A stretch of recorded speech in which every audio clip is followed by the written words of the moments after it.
about to walk inside Pharaoh Tutankhamun's final resting place. You know, King Tut.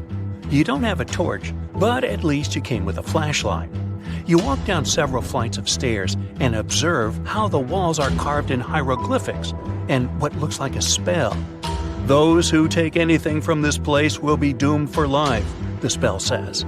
Even if you don't really believe it, this scares you a little bit. You find a huge stone door. Is it a trap? You manage to open it, but oh no, it's only an empty chamber. You check your map. It seems like you're heading in the right direction. After what feels like hours, you realize you must be trapped inside a labyrinth. You try to retrace your steps, but you can't find the door where you came in from anymore.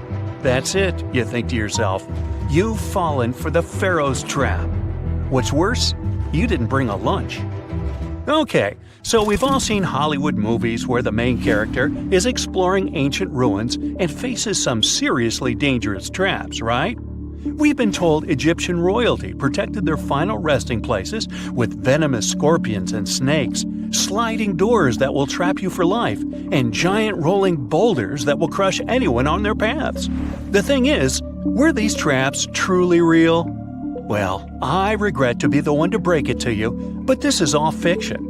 These elaborate traps were too technologically advanced for ancient civilizations to pull off.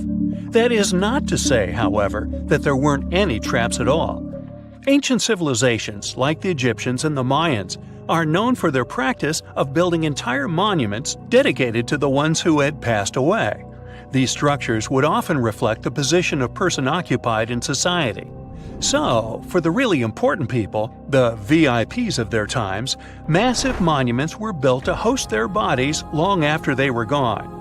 Some of these civilizations believed that a person's life would continue on the other side of the veil. For that reason, a person would be buried together with the belongings of their current life. If they had a lot of money and power and stuff, that meant their resting places would be filled with riches and gold. Now imagine if you lived in ancient Egypt and you knew exactly where all the pharaohs' tombs were located and had heard rumors of the amount of wealth kept in these places.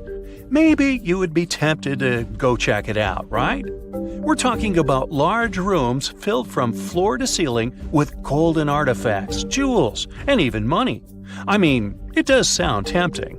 And since there weren't any security guards protecting the entrance of these places, Egyptians needed to get creative as to how they would protect these riches. These old civilizations found some traps to be useful. A recurring one was building empty rooms inside the monument to confuse a burglar. Now, let's take a look at Amenhotep III's final resting place as an example. It was built in the city of Luxor, in a spot also known as the Western Valley of the Kings. Two French engineers originally discovered the monument between 1905 and 1914 CE. The structure is huge and has more than 10 chambers, connected by long corridors and steep stairways. The King's Chamber is the most hidden one, and for an outsider to try and find it, they will probably enter a lot of empty rooms beforehand. Other pharaohs tried to protect their riches by commissioning monuments with false doors concealing pits that were up to 20 feet deep. This way, an unwarned and unwanted visitor would be surprised by the deep hole on their way to the king's resting chamber. Alongside false doors, pharaohs made sure to build labyrinth-style corridors and false walls. This way, robbers could take hours or days before they found the king's real chamber. As to pits with poisonous snakes on them, if there were any reptiles inside these monuments, they probably got inside on their own and would most likely not stay there for long. There is no way snakes would survive years and years without food inside these pits. So yes, another Hollywood-induced belief right there. If these traps seem boring to you, archaeologists did find an interesting deterrent in the final resting place of the Red Queen of Palenque in Mexico. Palenque was one of the most powerful Mayan cities in pre-Columbian Mexico, and the Red Queen was believed to be the grandmother of the last Mayan king, undoubtedly a person of immense importance to the empire. In her honor, a huge monument was built to keep her body after her passing. The discovery of the tomb itself was already thrilling. Archaeologists found an ancient monument when digging at the site back in 1994. The first thing they found was a room with a hidden door. Once they opened the door, they discovered a long corridor. Finally, at the end of this corridor was the Queen's chamber. The team of archaeologists was beyond excited to unearth this chamber with the mummy of the Queen herself still inside it. They found her to be accompanied by her pearls, jade shells, and expensive rocks. But as the team explored the remains, they saw something rather strange. The room was filled with a red-colored powder. Researchers knew that the color red was important to the Mayan people, and that much of their clothing and buildings were decorated with this color. But they didn't understand why the Queen was buried with this unknown red substance. After they took a sample back with them for further analysis, they discovered that the red powder was cinnabar, a very dangerous mineral. This powder, when inhaled, can cause, shall we say, severe health damage to a person. The team concluded that this could only be a trap for anyone trying to steal her riches. Okay, so dangerous powders might have worked as the most intense traps we've seen until now. But perhaps the cheapest way to keep out unwanted visitors was to advertise spells written out all over the monument. We'd probably laugh at these today, but back in the day, they were more or less effective. Spells usually said that the person who took anything from that place would meet a tragic fate. Some spells said that robbers would lose their houses in big fires or terrible floods. Other spells said burglars would have incurable and undiagnosed health issues, but they weren't really enough to stop people from taking any gold. There are some stories surrounding how these spells might have been real. One of them is from the famous British Egyptologist Howard Carter, the one responsible for unearthing Pharaoh Tutankhamun's resting place in the 1920s. After months of unsuccessful digging, Carter discovered the tomb's existence by chance. He found the entrance to a stairway right beneath the soil where he had been searching all those months. With the help of a team, he cleared the piles of sand blocking the stairs and discovered a doorway. The door had several royal symbols carved into it, and Carter knew this could only mean a very important person had been buried there. And he was right. With a chisel, he made a hole in the top left-hand corner of the doorway and lit his vision with the help of a candle. He couldn't believe what he was seeing, the reflection of several golden and jeweled items crowding the chamber before him. Lost for 3,000 years, Carter had just discovered the final resting place of King Tut. But the story didn't finish here. This discovery was accompanied by a series of unfortunate events that led people to believe it had something to do with the pharaoh's spell. Carter himself mysteriously passed away just a few years later, and some of his assistants lost their houses in floods, just like one of the spells threatened. Some say it's just coincidental, as there's no real proof of these things being connected. Well, what do you think? Was this an effective trap after all? The ancient city of Taposiris Magna is hidden on the northern coast of Egypt. These days it has very little of its former glory, but what lies beneath it may hold the secret to uncovering a famous mystery, that of Cleopatra, the most memorable Egyptian queen in history. The recently discovered tunnel is also known as a geometric miracle for its time. Excavations have uncovered a 43-foot-long structure below the ground, which is partially submerged in water. Its shape and construction technique are similar to that of the Eupalinos Tunnel, another amazing ancient discovery. This one is located in Greece and was built by excavating simultaneously from 2 points, aiming to have them meet in the middle. The use of math and geometry to make this construction was astonishingly precise for those days, more so since it was built near a mountain. Archaeologists that have been working on the Taposiris Magna site since 2004 believe this tunnel may lead to the lost tomb of Cleopatra. The clues they found so far seem to back up this theory. For starters, the city and its temple were built by one of Cleopatra's ancestors, Ptolemy II. All the architecture seems to indicate it was dedicated to the ancient spirit Osiris and his queen Isis. Throughout her reign, Cleopatra did try to associate herself with Isis, so it may be no surprise she chose this location as her final resting place. Scientists have yet to pinpoint Cleopatra's tomb, but research continues with the help of modern technology. To study this location better, archaeologists have even used a special device called ground-penetrating radar. This tool allows us to analyze what lies beneath the ground without being intrusive. Since this tunnel is so old, research needs to be done very delicately. Seeing pictures of what's underground before you start digging is incredibly useful and has been done here since 2011. Finally discovering Cleopatra's tomb may help us piece together her story, especially what might have happened during the last portion of her life, which is still surrounded by mystery. We still don't know the exact cause of her passing. Some believe she may have let herself be bitten by a poisonous Egyptian cobra. Others have suggested that she was well accustomed to toxic substances, even hiding some in her hairbrush in case she ever needed it.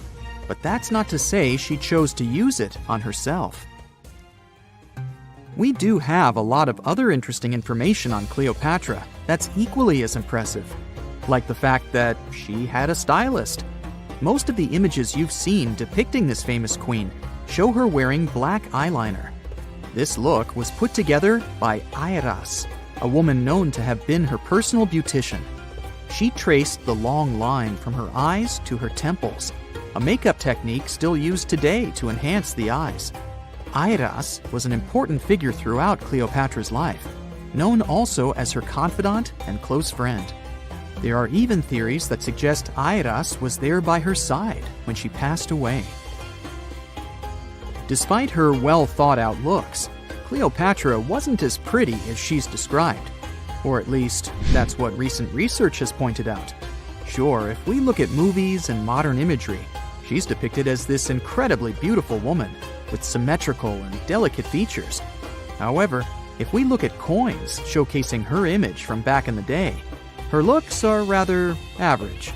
Her image on the coins might have been adjusted, too, to make the queen look stronger in the eyes of her people. So there is no trusted source available to confirm her image, but her description in most pieces of ancient literature speaks of her other qualities, like her voice and personality, not of her beauty. Cleopatra might have been the most famous Egyptian queen to this day, but she wasn't the first choice. She did have an older sister, Berenice, that was initially supposed to take the throne. Berenice passed away before she could do that, so Cleopatra took on the role and began investing in her education. She traveled throughout the country quite frequently, so she could become accustomed to her people and their needs. She was only 18 when the responsibilities were passed down to her, and immediately gained popularity because of her intelligence and education. Her taste in literature was quite good too. She was known to be a fan of Homer, the famed Greek philosopher and poet. Cleopatra loved to write as much as she loved to read. There are even claims that she wrote a book on medicine and cosmetics, but we have no evidence to this day that such work ever existed.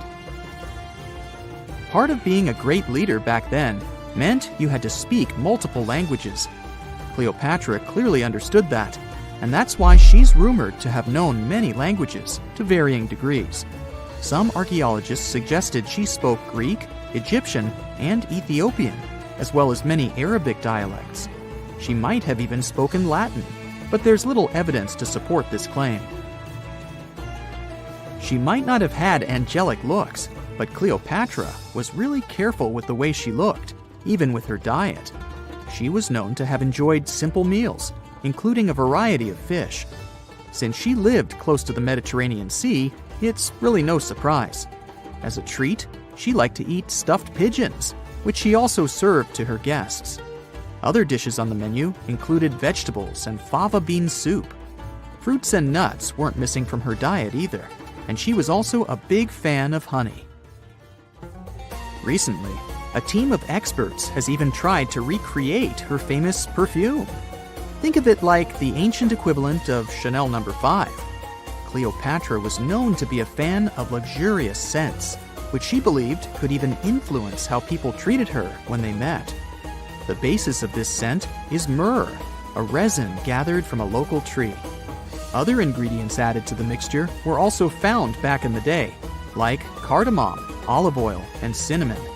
The results may not be quite as delicate as the perfumes we know and use today. Its consistency was way thicker, and the scent lasted way longer. When she was at the height of her power, Cleopatra might have been the richest person in the world. Back in the day, she ruled over a territory that stretched across the Mediterranean, from modern-day Libya in the west through Egypt to Syria in the east. This is the largest territory ever ruled over by a woman.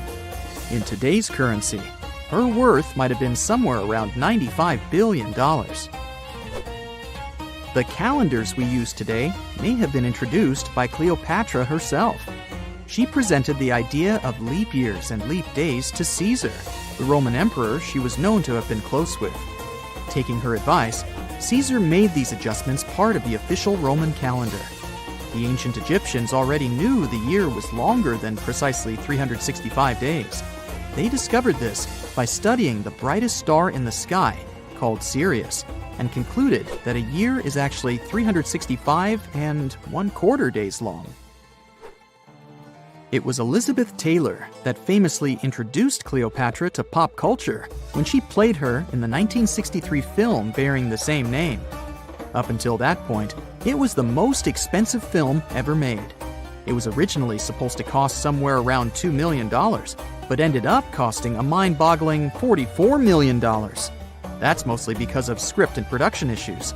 To make this iconic movie, producers created 79 sets from scratch, as well as over 26,000 costumes for the cast. Elizabeth Taylor's Cleopatra costumes alone cost somewhere around $200,000. Thankfully for the producers, the movie made headlines and was well received by critics, making it a box office success. A lot of people associate Cleopatra with another famous Egyptian ruler, King Tutankhamun, nicknamed King Tut. Surprisingly, apart from both of them being Egyptian pharaohs, they have nothing else in common. For starters, King Tut lived around 1,300 years before Cleopatra did, and there is also no connection regarding their ancestry. Cleopatra had Macedonian Greek roots, while King Tut was a native Egyptian. It happened 66 million years ago. Hey, it could have been September. A massive asteroid slammed into Earth, bringing along chaos and devastation. The tragic aftermath of the terrifying collision led to the extinction of dinosaurs. Yes, I'm talking about the Chicxulub asteroid that left a massive crater in Mexico and changed life on Earth forever. And now, it turns out it wasn't the only cosmic rock to hit our planet during that time. Scientists have just confirmed there was another asteroid. This second space rock wasn't as big as Chicxulub, but it still packed a punch. It crashed to the ground off the coast of West Africa, smashing into the ocean and leaving a crater called the Nadir crater. And tell you what, it wasn't a small splash.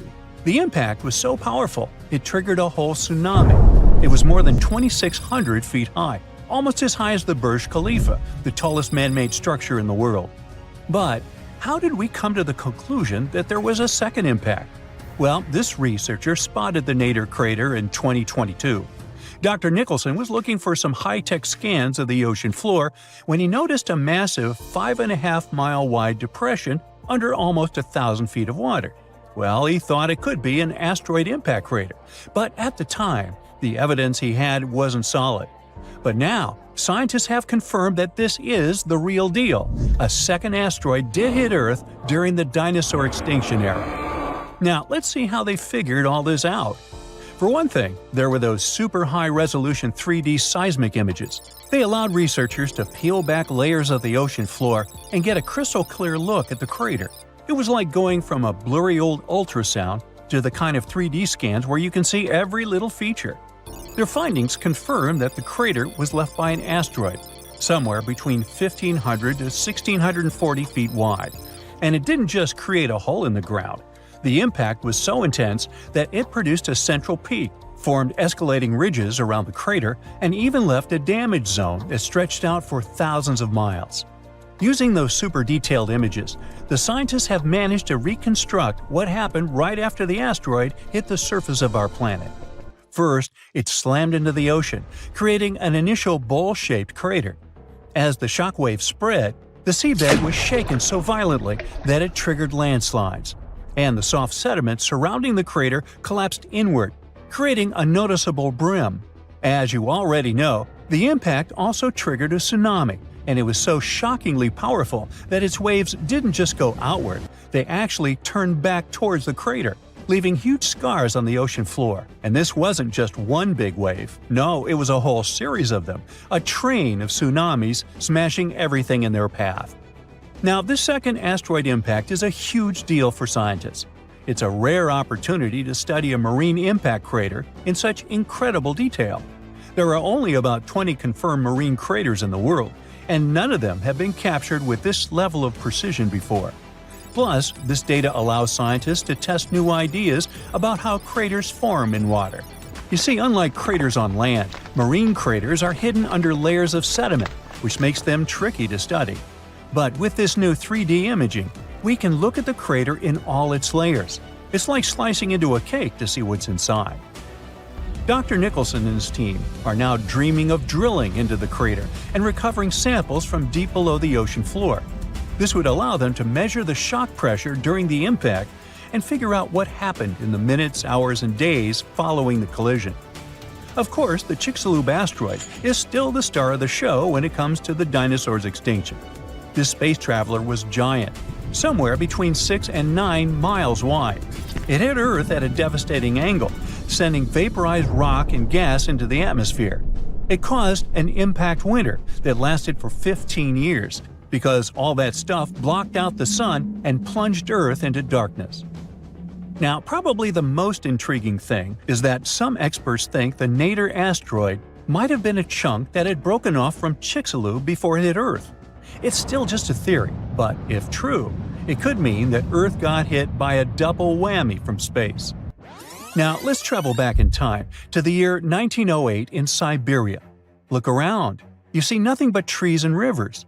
And suddenly, a huge object, around 150 to 300 feet in diameter, dashes through the Earth's atmosphere. Is it a comet? An asteroid? Scientists aren't sure. What they do know for sure is that this intruder blew up in the sky over Tunguska, leading to one of the most powerful blasts in recorded history. It completely leveled the forest below, knocking out 80 million trees over an area of around 830 square miles. And that's an area larger than that of cities like Los Angeles or New York.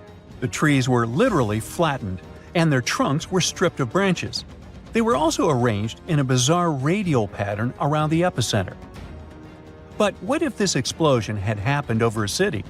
Every single building would have been destroyed, and countless lives would have been lost. Luckily, this disaster occurred in a super remote part of Siberia. The creepiest thing, though? When scientists finally reached the area years later, they found no impact crater. No wonder it led to even more mystery. The most logical explanation is that when the object went off in the sky, probably around 3 to 6 miles above the ground, it blew up before it could hit the ground, and still, it didn't stop the blast from leveling an entire forest. Fast forward to 2013 and another mind-blowing event, this time over a much more populated area, the city of Chelyabinsk. It was a regular February morning when an asteroid about 60 feet in diameter entered Earth's atmosphere, lighting up the sky. It was moving at a staggering speed of around 43,000 miles per hour. It blew up in midair, about 18 miles above the city. It was a horrific view, but luckily, the asteroid disintegrated high enough in the atmosphere without hitting the ground. If it had touched down, the city would have been in big trouble, because even though there was no direct impact, the explosion still created a shockwave that tore through the atmosphere, hitting the ground with enough force to shatter windows all over the place. The blast damaged around 7,200 buildings, but fortunately, there were no direct fatalities. Still, it was a major wake-up call. This wasn't just some far-off cosmic event like Tunguska. This asteroid exploded over a modern populated area, and the damage was very real. The good news? Scientists are getting better at spotting such objects before they get too close. Space agencies around the world, like NASA, are tracking near-Earth objects to figure out which ones could pose a risk. But as we can see from these two events, sometimes space rocks can still sneak up on us. And while the chances of a major impact are low, the stakes are really high. At the moment, there's one asteroid that NASA's keeping an eye on. It's called Bennu, and it's about the same size as the Nader impactor. Bennu is considered one of the most hazardous objects in near-Earth orbit. According to NASA, there's a small chance it could hit the Earth between the years 2178 and 2290, and the biggest risk date is September 24, 2182. But don't freak out just yet. The odds of the impact are only 1 in 2,700. But still, it's a reminder that Earth is always in the cosmic firing line. It's dark, and it's hot, and it's difficult to breathe deep underground in Karowe Mine in the heart of Botswana. It's been countless hours since your shift started, and yet another rock in your hands doesn't look promising. On the other hand, there is a tiny chance that it's the largest diamond you've ever found. You decide to inform your Canadian bosses from Lucara Diamond Corp. And bingo! The stone you found turns out to be a breathtaking 2,492 carat diamond, the second largest ever found. Now, the average engagement ring size is 1.7 carats. It means that just this diamond could be enough to supply rings for more than 1,465 brides. You can compare the size of the previous stone with the size of a fist. And the weight of this priceless giant is over a pound. Its value hasn't been determined yet, but how about we speculate a bit? So, another diamond from the same mine, called the Constellation, was sold for $63 million in 2016. And that was only 813 carats, less than a third of this new one's size. The only other discovered diamond that's larger is the famous Cullinan diamond. It was discovered in South Africa back in 1905 and weighed 3,106 carats. Now, calculate how many engagement rings we could make out of it and write the number down in the comments. Sadly, it was later cut into several smaller diamonds, and some of those pieces are now part of the British crown jewels. Interestingly, once there was an even larger diamond-like stone, a black diamond called Carbonado. It was found above ground in Brazil in the late 1800s. The coolest thing about it is that it may have come from a meteorite. The Sergio Carbonado, which is the stone's name, was broken into smaller pieces. They wanted to use it in industrial drill bits because it's one of the toughest materials on Earth. This new diamond was actually found with the help of advanced technology. The company used an X-ray system called Mega Diamond Recovery X-ray Transmission to detect the stone. This isn't the first record-breaking diamond Lucara has found at the Karowe mine. Back in 2019, they discovered the Sewelo diamond, which was 1,758 carats. At that time, it was the second largest diamond in the world. Luxury brand Louis Vuitton later purchased the gem for an undisclosed sum. And before that, in 2015, they found the Leccetti La Rona diamond at the same mine. It weighed 1,109 carats and brought the company $53 million in 2017. Diamonds aren't the only amazing thing you can find in the ground. The better and deeper you dig, the rarer objects you're likely to discover, like an ancient lipstick, for example. It might be the oldest lipstick in the world since it's about 5,000 years old. This deep red lip paint was found in a stone vial in southern Iran. The vial actually popped up in 2001, but it took researchers until recently to figure out what it really was. Because it's not like modern lipstick in a tube. People likely applied it with a brush. Researchers are happy, since this find could give us a glimpse into what women from the Bronze Age might have done to stand out. Those from elite societies probably applied this lipstick to look glamorous and show off their high status. Now, here's the backstory of the vial. It came from a 3rd millennium BCE graveyard and was linked to the powerful Marhazi civilization. It was a big deal in that part of Mesopotamia at the time. The graveyard was uncovered after flooding, and unfortunately, looters got their hands on many items. But luckily, the authorities managed to recover this particular piece. The vial caught scientists' attention because it was different from other items they'd found. Normally, they'd come across gray, compact substances in similar containers. But when they opened this particular one, a loose, fine powder spilled out. It was dark grayish purple in color, nothing like what they'd seen before. When the researchers analyzed the powder, they found out that it was made with hematite, which gave it a rich, deep red color. It also had other ingredients like vegetable oils and waxes, making it really similar to what you'd expect in a modern lipstick. Apparently, back in the Bronze Age, makeup was a sign of luxury and superior status in that area. It showed off wealth and power, especially in elite circles. By the way, the researchers don't want to claim for sure that this is the world's oldest lipstick, because who knows? Something older might turn up someday. How about we move to Bulgaria right now and do some digging there? Wait. There's no need to take a spade and dirty your hands. An amazing discovery is already waiting for you. There they found a large marble statue. It's almost 7 feet tall, which might depict Hermes, a Greek deity. But the craziest thing is that it was buried in an ancient sewer for around 2,000 years. The statue is in really good shape, especially the head, which is super well preserved. There are some cracks in the hands, but overall, it's in surprisingly great condition, according to the scientific director of the excavation. And here's how they found the statue. The team was doing a routine dig in southwestern Bulgaria, near the Greek border. This area used to be part of the ancient city of Heraclea, which dates back to the 4th century BCE. While digging, the researchers stumbled upon the statue's marble foot. From there, they carefully uncovered the rest of it. It was a total surprise for them, since they didn't expect to find anything like this.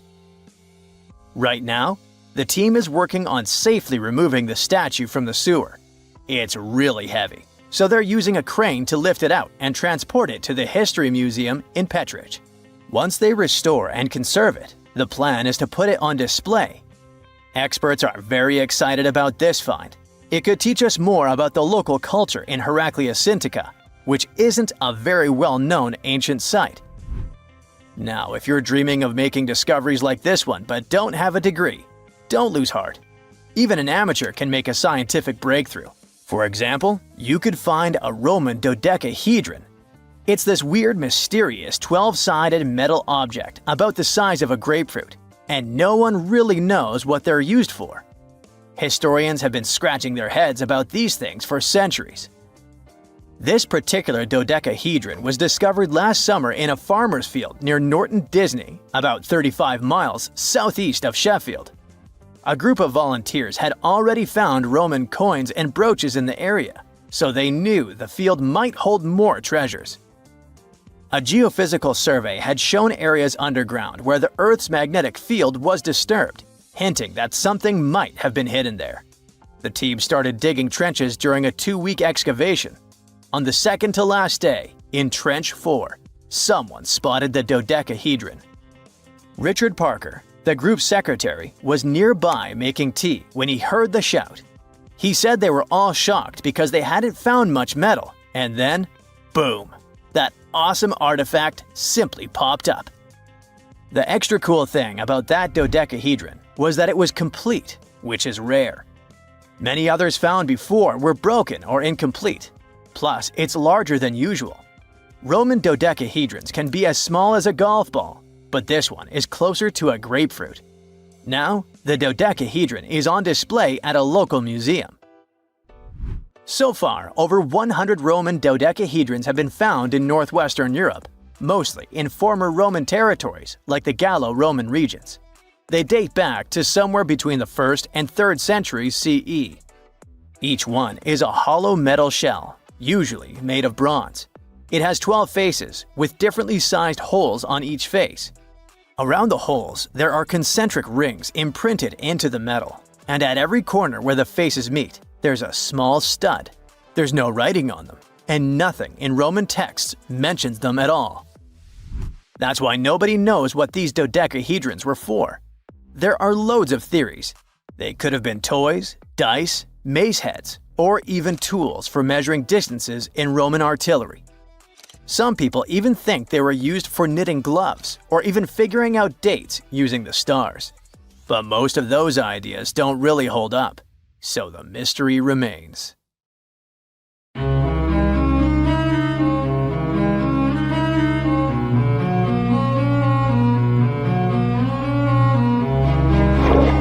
Question for you. Do you think Atlantis could be real? It remains as one of history's greatest mysteries.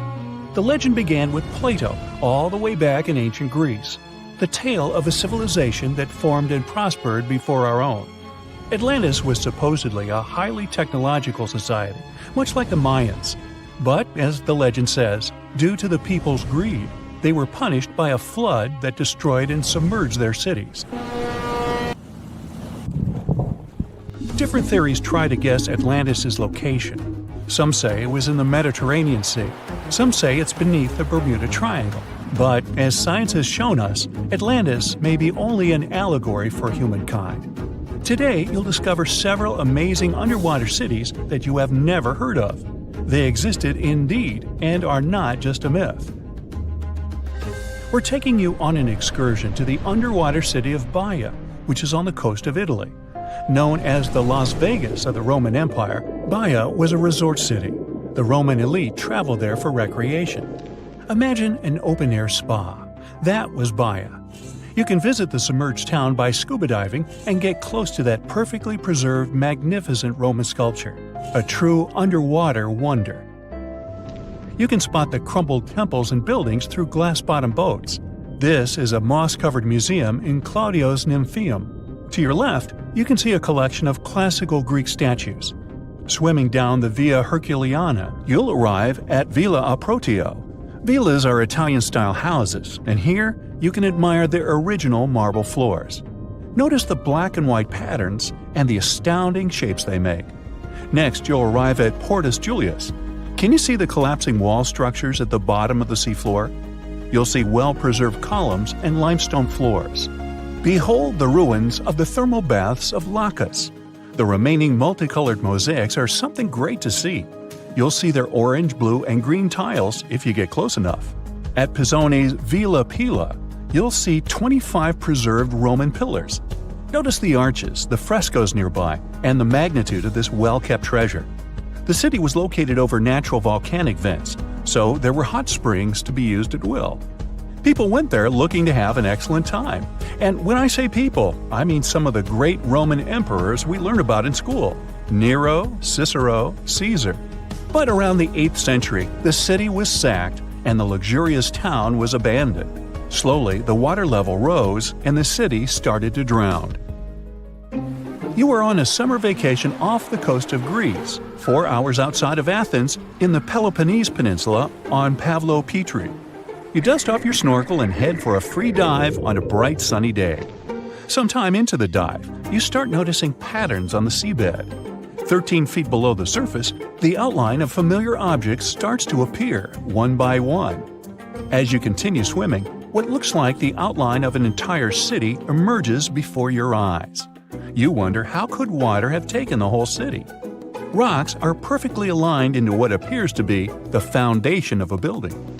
Nicholas Fleming, a British oceanographer on vacation in Greece, was the person that discovered Pavlo Petri. He was documenting the seafloor artifacts. The team found the site filled with pots, storage vessels, and tools. A quern stone, for instance, is a tool used for grinding grains and turning them into flour.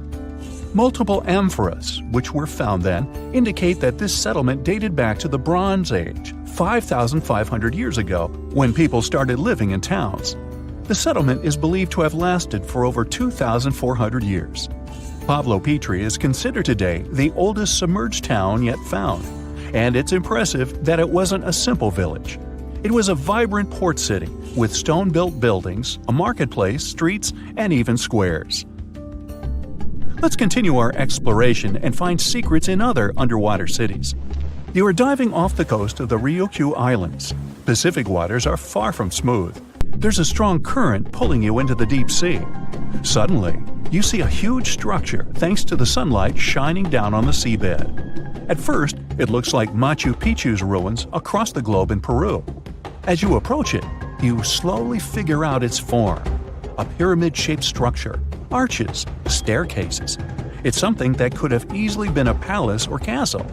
Could this also be a sign of human activity? What you just saw is known today as the Yonaguni Monument. It also goes by the name of Japan's Atlantis.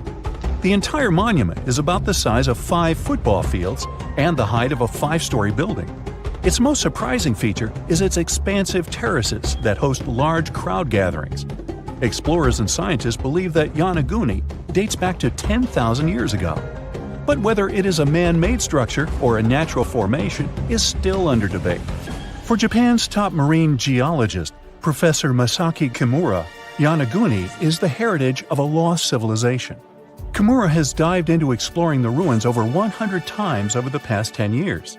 According to him, there are clear signs of human activity down there. The triangle pool, located on the monument's surface, is a triangle-shaped concave that is a historical symbol of water fountains in the region. There is also a giant turtle carved on the eastern side of the structure. And according to Kimura, turtles have an important cultural meaning. Several pieces of stone tools have been recovered from the site. Their estimated age dates back to 10,000 years ago. However, not all scientists are convinced of the same. For many, Yonaguni is the result of thousands of years of erosion. The fact that the monument is composed of one massive rock leads them to believe that it is not human-made. The defined edges and flat surfaces resemble a natural formation occurrence in Northern Ireland, known as Giant's Causeway. A series of interlocking basalt columns look like the ruins of a palace, but they were the result of volcanic activity in the region. Well, stay tuned for more underwater discoveries. The next stop on our voyage is one of today's most famous underwater cities that has turned into an underwater archaeological park. The city of Port Royal in Jamaica exists today only below the surface. But in 1692, it was one of the wealthiest cities in the Western Hemisphere. Port Royal was the center of the British Empire at the time, and an important trade city that attracted people from all over.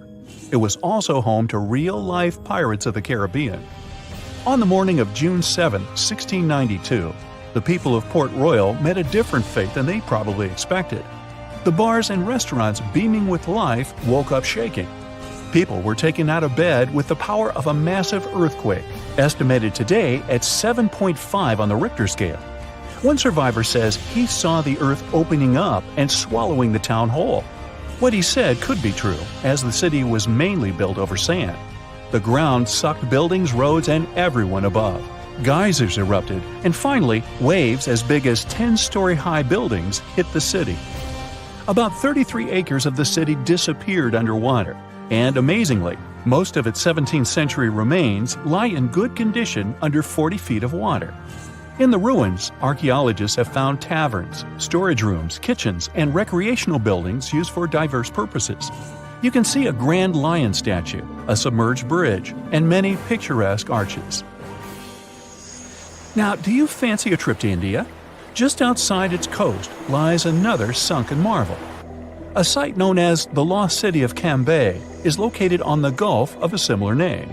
It remained hidden until 2001, when the National Institute of Ocean Technology did a routine water assessment.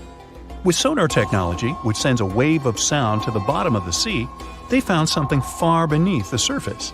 Images showed well-defined geometric shapes spread along a 5-mile stretch. The remains found dated to more than 9,500 years ago, meaning that this civilization was lost at around the end of the Ice Age. Debris recovered from the site included construction material, pottery, beads, sculptures, and even bones. Scientists argue whether these artifacts are indeed from the site, but if they truly are, then the lost city of Cambay would be the oldest civilization in the world. The South Pole is more than penguins and endless snow. There's a hidden ghost world within it. Look, it's right here on the globe. Don't confuse Antarctica with the Arctic, which is at the top of our maps. Much smaller in size, and, let's face it, way less mysterious. The ice sheet covering Antarctica is about 1 to 3 miles thick, which is up to 16 Eiffel Towers stacked on each other. This massive blanket hides the true features and contours of Antarctica's land. We still don't know much about this mysterious continent, and it is ice and snow that are to blame. We still don't even know the true shape and size of this continent. Mapping Antarctica without some huge shovels is an incredibly hard task. But satellites learned to penetrate the ice with their cameras. And now we know there's actually an enormous, dramatic ancient landscape beneath the snow. The ghost of the past. About 90 million years ago, Antarctica was a much warmer place. It was actually a lush rainforest with tons of plants and probably teeming with life. It even had rivers flowing through it. Then the ice came. This happened about 34 million years ago, during the transition from the Eocene to the Oligocene, when our planet cooled significantly. It was the beginning of one of our several ice ages. The land remained, but now was hidden under ice and snow that got thicker and thicker. To a regular eye, Antarctica turned into a white desert, vast, flat, and featureless. Time went on. This massive ice sheet moved around, smoothing and shifting the ground beneath it. Over the millions of years, it changed what the land looked like. Now, if we looked under the ice, it wouldn't hold any signs of the original South Pole, except for one place. In areas where the ice is especially thick and doesn't move much, like in East Antarctica, it has actually worked the other way around. It became like a super thick blanket that protects the land. Normally, things like wind or rain slowly wear away the ground over time, changing its shape. But since we have this protective ice blanket, it prevents these natural processes from reaching the stuff underneath. So, the ground stayed almost the same for millions of years, like it's been frozen in time. This special area near the Aurora and Schmidt subglacial basins has become the ghost of Antarctica's landscape. This place was barely touched even since it was first covered in snow 34 million years ago. This is a historical footprint, a place that can tell us what Antarctica's ground looked like before it became a freezing nightmare. As scientists peered under East Antarctica, they saw an amazing ghost. The traces of the rivers that were flowing there millions of years ago, various valleys, and some weird little islands, as well as 3 big chunks of land shaped like the letter U. Hey, what's that all about? You see, the continents on our planet are moving constantly, sliding along the red-hot lava mantle like cereal on milk. Over history, they came together and broke apart several times. Hundreds of millions of years ago, several continents were a part of one enormous Gondwana. Antarctica was one of them. It used to be one huge landmass. But when Gondwana broke apart, the poor continent got stretched by tectonic forces. Parts of land were pulled away from each other. Whoosh! And they got torn apart. And that's how we got these big chunks or blocks of land under thick layers of ice. In any case, scientists now want to explore this ghost a bit more. But to study it deeply, they need to actually drill down through the ice, like using a straw to get to the bottom of a thick shake. This will help them pick up some rocks and dirt from way below to learn more about the Earth's history and climate. Antarctica is the 5th largest continent in the world, approximately bigger than the entirety of Europe or Australia, competing with the entire South America in size. Aside from East Antarctica, we discussed there are several more regions: Antarctica Peninsula, South Pole, West Antarctica, and the Ross Sea. The continent is basically a frozen sandbox, and all its hidden, mysterious landscape is actually less explored than Mars's terrain. We only know for sure that without ice, it wouldn't just be flat and empty, but an entire world full of big mountains, huge canyons, and even fiery volcanoes. Some of these volcanoes are so huge that they peak above the layers of snow. In West Antarctica alone, there are at least 138 volcanoes, though only about 8 or 9 are active today. One of the craziest ones is Mount Erebus, the southernmost volcano and the tallest one on the continent, about 12,500 feet high. And deep beneath the ice sheet, this guy hosts incredible, beautiful subvolcanic caves. The temperatures there are warm enough for t-shirts. The Antarctic Peninsula, or Lesser Antarctica, looks like a bunch of mountainous islands deeply underground. It has newer volcanic rocks that are part of the Pacific Ring of Fire, which is like a giant circle of volcanoes and earthquake zones around the Pacific Ocean. The Greater Antarctica is a huge part, almost as big as Australia. It consists of East Antarctica and the South Pole. Beneath the ice, it's a place of rocks that have been around for a very, very long time, including the special zone we mentioned. You probably know that Antarctica is nearly devoid of humans. No wonder, with a mean temperature of about -46 degrees Fahrenheit.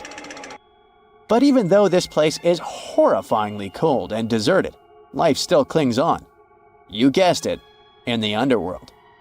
In 2017, scientists found DNA traces of algae, moss, and even possibly unknown small animals in the deep caves. That means that even in such crazy conditions, there are still unique ecosystems thriving in little isolated warm pockets beneath the snow. There was another incredible find beneath Antarctica's Ross Ice Shelf, a lively ecosystem vibing within an underground river. Scientists have long suspected that Antarctica's underworld should have some freshwater lakes and rivers. One day, a satellite spotted a groove there. They decided to explore it and used a hot water drill to melt their way through the ice. As they reached the underworld, they dropped a camera into one of those hidden fresh rivers. And at first, they thought they'd find just some rocks or something. But instead, they stumbled upon hundreds of amphipods, tiny shrimp-like creatures. Little ones instantly swarmed around the lens. Shrimps blocked the camera and scientists couldn't check out what they wanted to. Pretty funny, but at least that means that there really is an important ecosystem deep within Antarctica. Now, they're gonna explore it. And all this is just the beginning of the mysterious underworld. Antarctica's snow also hides the deepest canyon on Earth under the Denman Glacier. Well, Mariana Trench is still the deepest point on Earth, but it's a part of the oceanic crust, geologically speaking. Also, in 1958, explorers found a huge mountain range under the ice, as big and tall as the famous Alps Mountains. The range stretched for about 745 miles with peaks as high as 1.7 miles. And all this magnificence is buried under tons of ice. Who knows what else we might find there? Antarctica holds about 60% of our entire planet's freshwater, which means it would be pretty bad if it melted. For example, there's this Doomsday Glacier, officially known as Thwaites Glacier. It's a huge ice formation, about the size of Florida, and it's melting right now. Every year, the sea levels rise by 4% because of it. If this guy melts away completely, the sea levels all around the world will increase by 2 feet, which might not sound like a lot, but it would be catastrophic for coastal areas. Luckily, researchers have found that even if its ice shelf were to collapse in the next 50 years, the glacier itself wouldn't retreat as quickly as they feared. It's still losing ice rapidly, but it would be quite a slow process. In 2011, scientists from Chile found a weird-looking fossil in Antarctica that looked like a squashed football. Almost 10 years later, the rock just sat on a shelf in Chile's National Museum of Natural History with no specific label. It went by The Thing in the museum because it looked like something from a science fiction movie. When the scientists finally got their hands on the strange fossil, it turned out it was actually a giant softshell egg from around 66 million years ago. This one is more than 11 inches long and 7 inches wide. A regular chicken egg is just 2.5 inches long, and an ostrich egg is almost 6 inches long for comparison. So, The Thing won the title of the biggest softshell egg ever found and the second largest egg of any animal we know of. The only bigger egg that was ever found was that of the extinct Madagascan elephant bird, which is also 1.5 times as tall as Michael Jordan. The bird, not the egg. The Antarctic egg is also special because it's the first fossil ever found in this part of the world. So, whoever left it there must have been one big creature, probably a giant sea turtle that lived long ago, like a mosasaur. This is surprising because most scientists thought these creatures didn't even lay eggs, so this discovery could change what we know about them. The egg is also unique because it has a thin eggshell and no pores, which is totally different from most dinosaur eggs. It actually looks more like the eggs of lizards and snakes, but it came from a giant creature related to these animals. No known dinosaurs or flying reptiles from that time and place were big enough to lay such a huge egg, so it must have been a mosasaur after all. But we can't be 100% sure. Scientists did a lot of work and studied 259 types of living reptiles, like lizards and snakes, and their eggs. From this, they figured out that the mommy who laid the egg was probably at least 23 feet long, not counting her tail. During the late Cretaceous period, this part of Antarctica might have been like a nursery. Paleontologists have found bones of tiny mosasaurs and plesiosaurs in the same area, along with bones from the grown-up ones. Archaeologists in Norway made another cool but literally discovery and found dozens of arrows that had been hidden in ice for 6,000 years. They were melting out of a large ice patch in the high mountains, covering an area of about 45 football fields. In 2014 and 2016, when the summers were extra warm, scientists went to an ice patch called Langfoni to look around. They also found lots of reindeer bones and antlers there. Some of the arrows were whole and some in pieces, along with 5 arrowheads around the melting ice patch. This is more arrows than have been found at any other frozen site in the world. Some of the 68 found arrows date back to the Neolithic period, and the newest ones are from the 14th century of the Common Era. Ice is like the perfect time machine that can preserve whatever ends up there in an almost perfect condition. Langfoni became famous as one of the first ice patch sites after a local hiker found a 3,300-year-old leather shoe right next to its edge. Scientists are studying places like this to understand how people used these sites and how the ice patches from Norway to North America changed over time. Now, once upon a time, around 32,000 years ago, to be exact, a squirrel buried some seeds near a river in Siberia. Am I the only one getting the Ice Age vibes? Anyway, these seeds belong to a plant with cute white flowers. Thousands of years later, a group of scientists found these seeds buried deep in the frozen ground, about as far down as a 12-story building is tall. The seeds were surrounded by ice and bones of animals, like mammoths, bison, and woolly rhinoceroses. The mature seeds had been damaged, maybe by some squirrel, but some of the younger seeds still had good plant parts inside them. The scientists carefully took those out and put them in small containers to help them grow. And here comes the coolest part. They were able to grow the plants. Their flowers were shaped a little differently from the flowers of the same plant that grows today. After a year, the Ice Age plant even made new seeds. Based on this, the scientists suggested that permafrost could be a depository for an ancient gene pool, and we could find extinct species there and bring them back to life.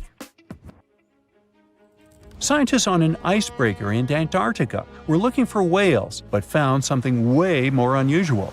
The camera behind the ship, which is as heavy as a car, detected 16 million ice fish nests on the floor of the Weddell Sea. The nests were located about every 10 inches in all directions and covered an area of 93 square miles, which is slightly bigger than the whole of Washington, D.C. The colony even had a distinct border, which was a line in the sand. The scientists were in the area because they were studying a special spot in the ocean where the water was a little warmer than the water around it. In this warmer water, they found tiny animals called zooplankton near the top. When the young ice fish hatch, they swim up to this area to eat the zooplankton before going back down to the seafloor to grow up and have their own offspring. Since there was so much food, it made sense to see ice fish in this warm water. But they didn't expect to find such a huge number of ice fish nests, much more than anyone had ever seen before. New Zealand's Antarctic Heritage Fund found some old photo negatives in a hut in Antarctica. They turned out to be unique images from the Ross Sea Party. It was a famous failed expedition led by Ernest Shackleton. He wanted to become the first person to cross Antarctica by land, from the Weddell Sea to the Ross Sea, passing through the South Pole. But things went wrong when their ship, the Aurora, was blown out to sea. They had to use the hut from another explorer, Captain Robert Falcon Scott. His goal was to be the first person to reach the North Pole, but sadly, he didn't succeed either. The negatives were made of cellulose nitrate and were found stuck together in the small box. The Trust took the negatives back to New Zealand, where they carefully separated them and discovered 22 hidden images. Many of the photos were damaged, but the Trust could still recognize some familiar places around McMurdo Sound, a well-known area in Antarctica. No one knows for sure who took the pictures. In December 2021, some scientists noticed a strange mark on the Larsen Ice Shelf, a giant sheet of ice off the eastern coast of Antarctica. They thought it might be a river flowing under the ice, so they drilled down over 1,600 feet to check it out. They expected to find water, but they didn't expect to see that the water was full of fast-moving creatures called amphipods.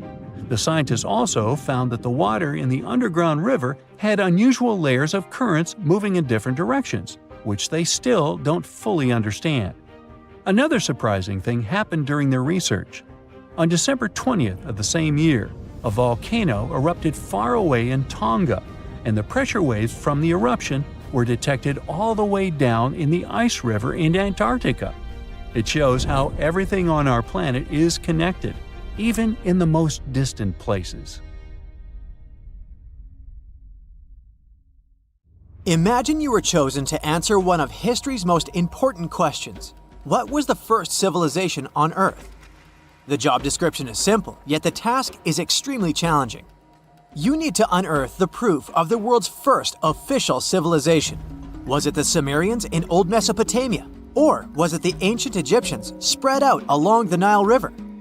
Not to make you nervous or anything, but history is quite literally in your hands. Good luck! Since you can't turn back the clock and visit Old Mesopotamia to get the answers to your questions, you'll need to research museum databases in order to get some clues. First things first, we need a definition of what is considered a civilization. It's not just thousands of people grouped together and living harmoniously. There are some key elements that together make a group of people a civilization. Like, for example, the domain of urbanism, aka city building, irrigation systems, and writing. You decide to begin your search by diving deep into the history of the Sumerians, which today hold the position of the world's first civilization. Now, imagine being the first of your kind. This means having no external examples. Rather, it means starting from scratch. First thing you'll need? A piece of land.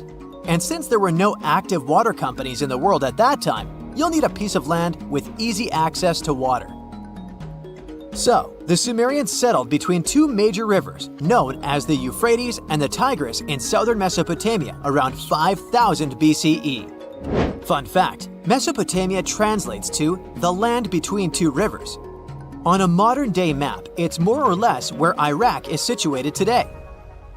Together with land, a civilization needs ways to get food. The Sumer civilization had to face a dry and hot climate, but they managed to make agriculture thrive in the region. By diverting river waters and creating reservoirs and dams, the Sumerians allowed for a series of settlements to emerge across Mesopotamian plains. The famous city of Babylon was one of them. You know, the city that supposedly had those hanging gardens? I say supposedly because no definitive proof of the real existence of this monument has ever been found. However, it was considered one of the 7 wonders of the ancient world, and cited as a remarkable feat of engineering in an ancient book published around 290 BCE. Although no record was found of the Gardens of Babylon, the Sumerians were recognized as extremely skilled builders.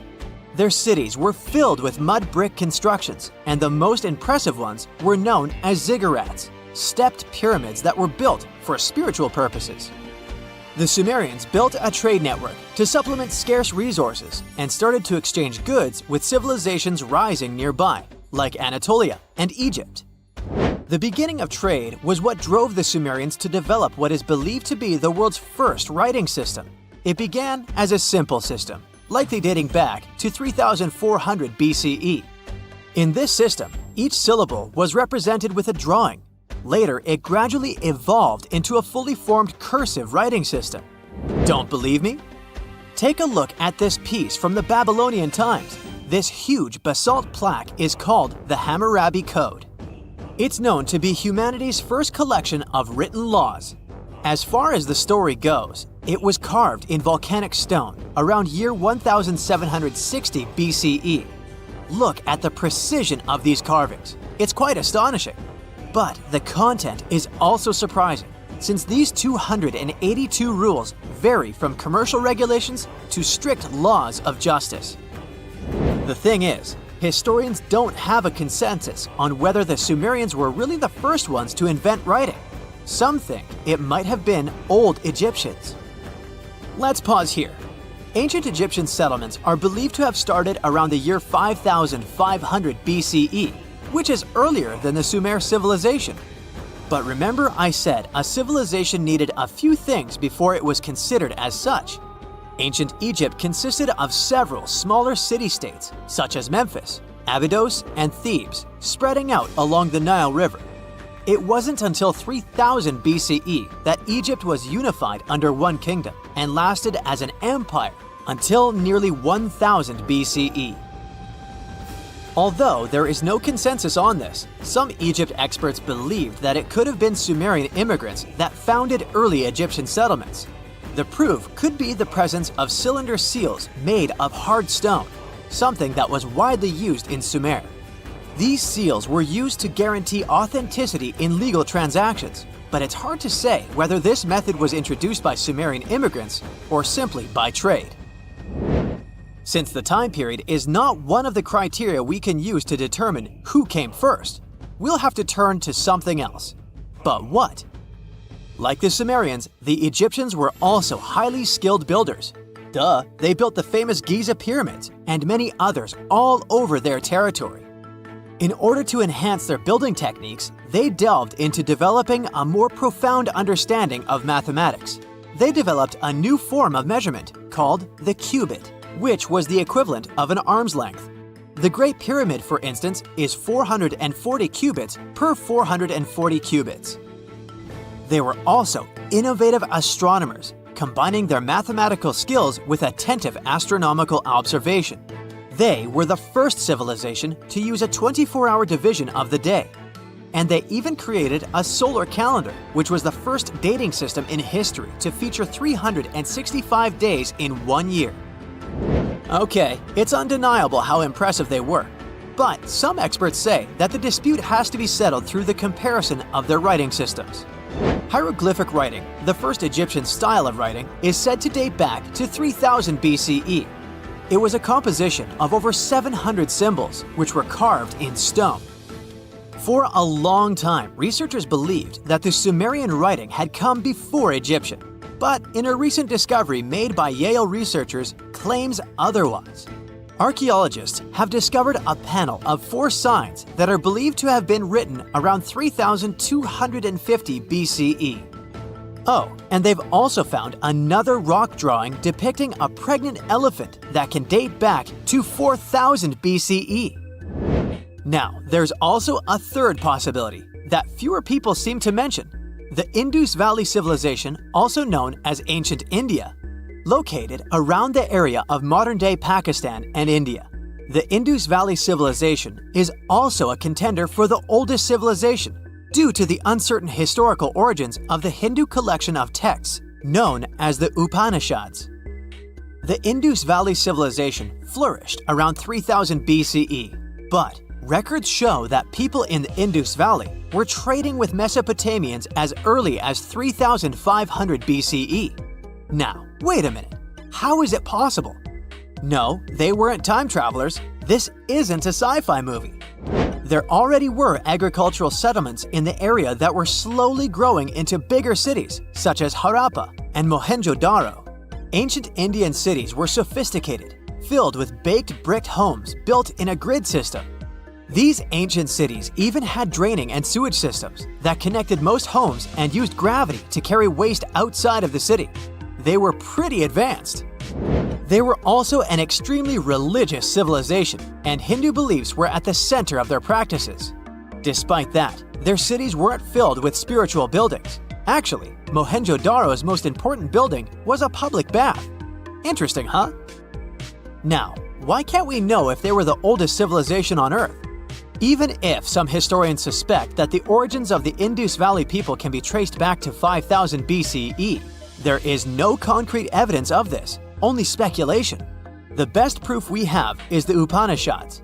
The Upanishads are texts filled with philosophy, mantras, and ceremonies. The thing is, part of Hindu practices included memorizing and passing down the wisdom of the Upanishads in oral form. So, it took a while before it appeared as a written script. Well, I'd say historians aren't really sure what was the world's first civilization. We can only guess at this point, but who knows what new discoveries might reveal. Scientists discovered something Atlantis-like near Australia. There used to be an entire continent that's now underwater. Here's what happened to it. Around 70,000 years ago, during the last ice age, there was a huge landmass called Sahul. It was located in the southwestern Pacific Ocean. This ancient supercontinent connected what we now know as Australia, New Guinea, Tasmania, and the Aru Islands into one giant piece of land. Imagine lush tropical rainforests surrounded by beautiful mountains. Sahul's tallest mountains were in the New Guinea highlands, with peaks reaching over 13,000 feet. This beautiful place was home to a variety of unique animals, most of which were pouched creatures. But back then, they weren't just koalas and kangaroos. Sahul was filled with different types of grazers, burrowers, scavengers, and predators. It was home to a huge diprotodon, a powerful hunter Thiosolio, and a horrifying Megalania, a creature that's much larger than any living lizard today. It was a unique place because the rest of the world was filled with placental animals at the time, like wolves, elephants, and humans. In Sahul, the only normal mammals were bats and rodents. But not all its parts were the same. The Timor, Arafura, and Carpentaria regions were covered by hot savanna and dry forests. It looked kinda like modern Australia, hot air deserts with scrubland, steppe, and temperate forests along the eastern coast. Back then, people were migrating all across the world. They made an incredible journey from Southeast Asia to Sahul and first arrived here from 60 to 45,000 years ago. They mostly traveled by foot and crossed the sea using bamboo rafts and simple boats. They came there from an ancient landmass called Sunda, which includes parts of Southeast Asia. They traveled across a series of islands known as Wallachia and eventually spread across Sahul. And it wasn't a small journey. Sahul was huge, around 4.1 million square miles. That's bigger than the USA or Canada. It stretched from the equator to around the southern part of New Zealand. So they arrived in what is now Australia and became Australia's first people. Scientists think that Sahul had a population of 500,000. We've discovered cave paintings that date back around 40,000 years. It's a hunting scene depicting an anoa, or miniature buffalo, facing figures of humans and animals.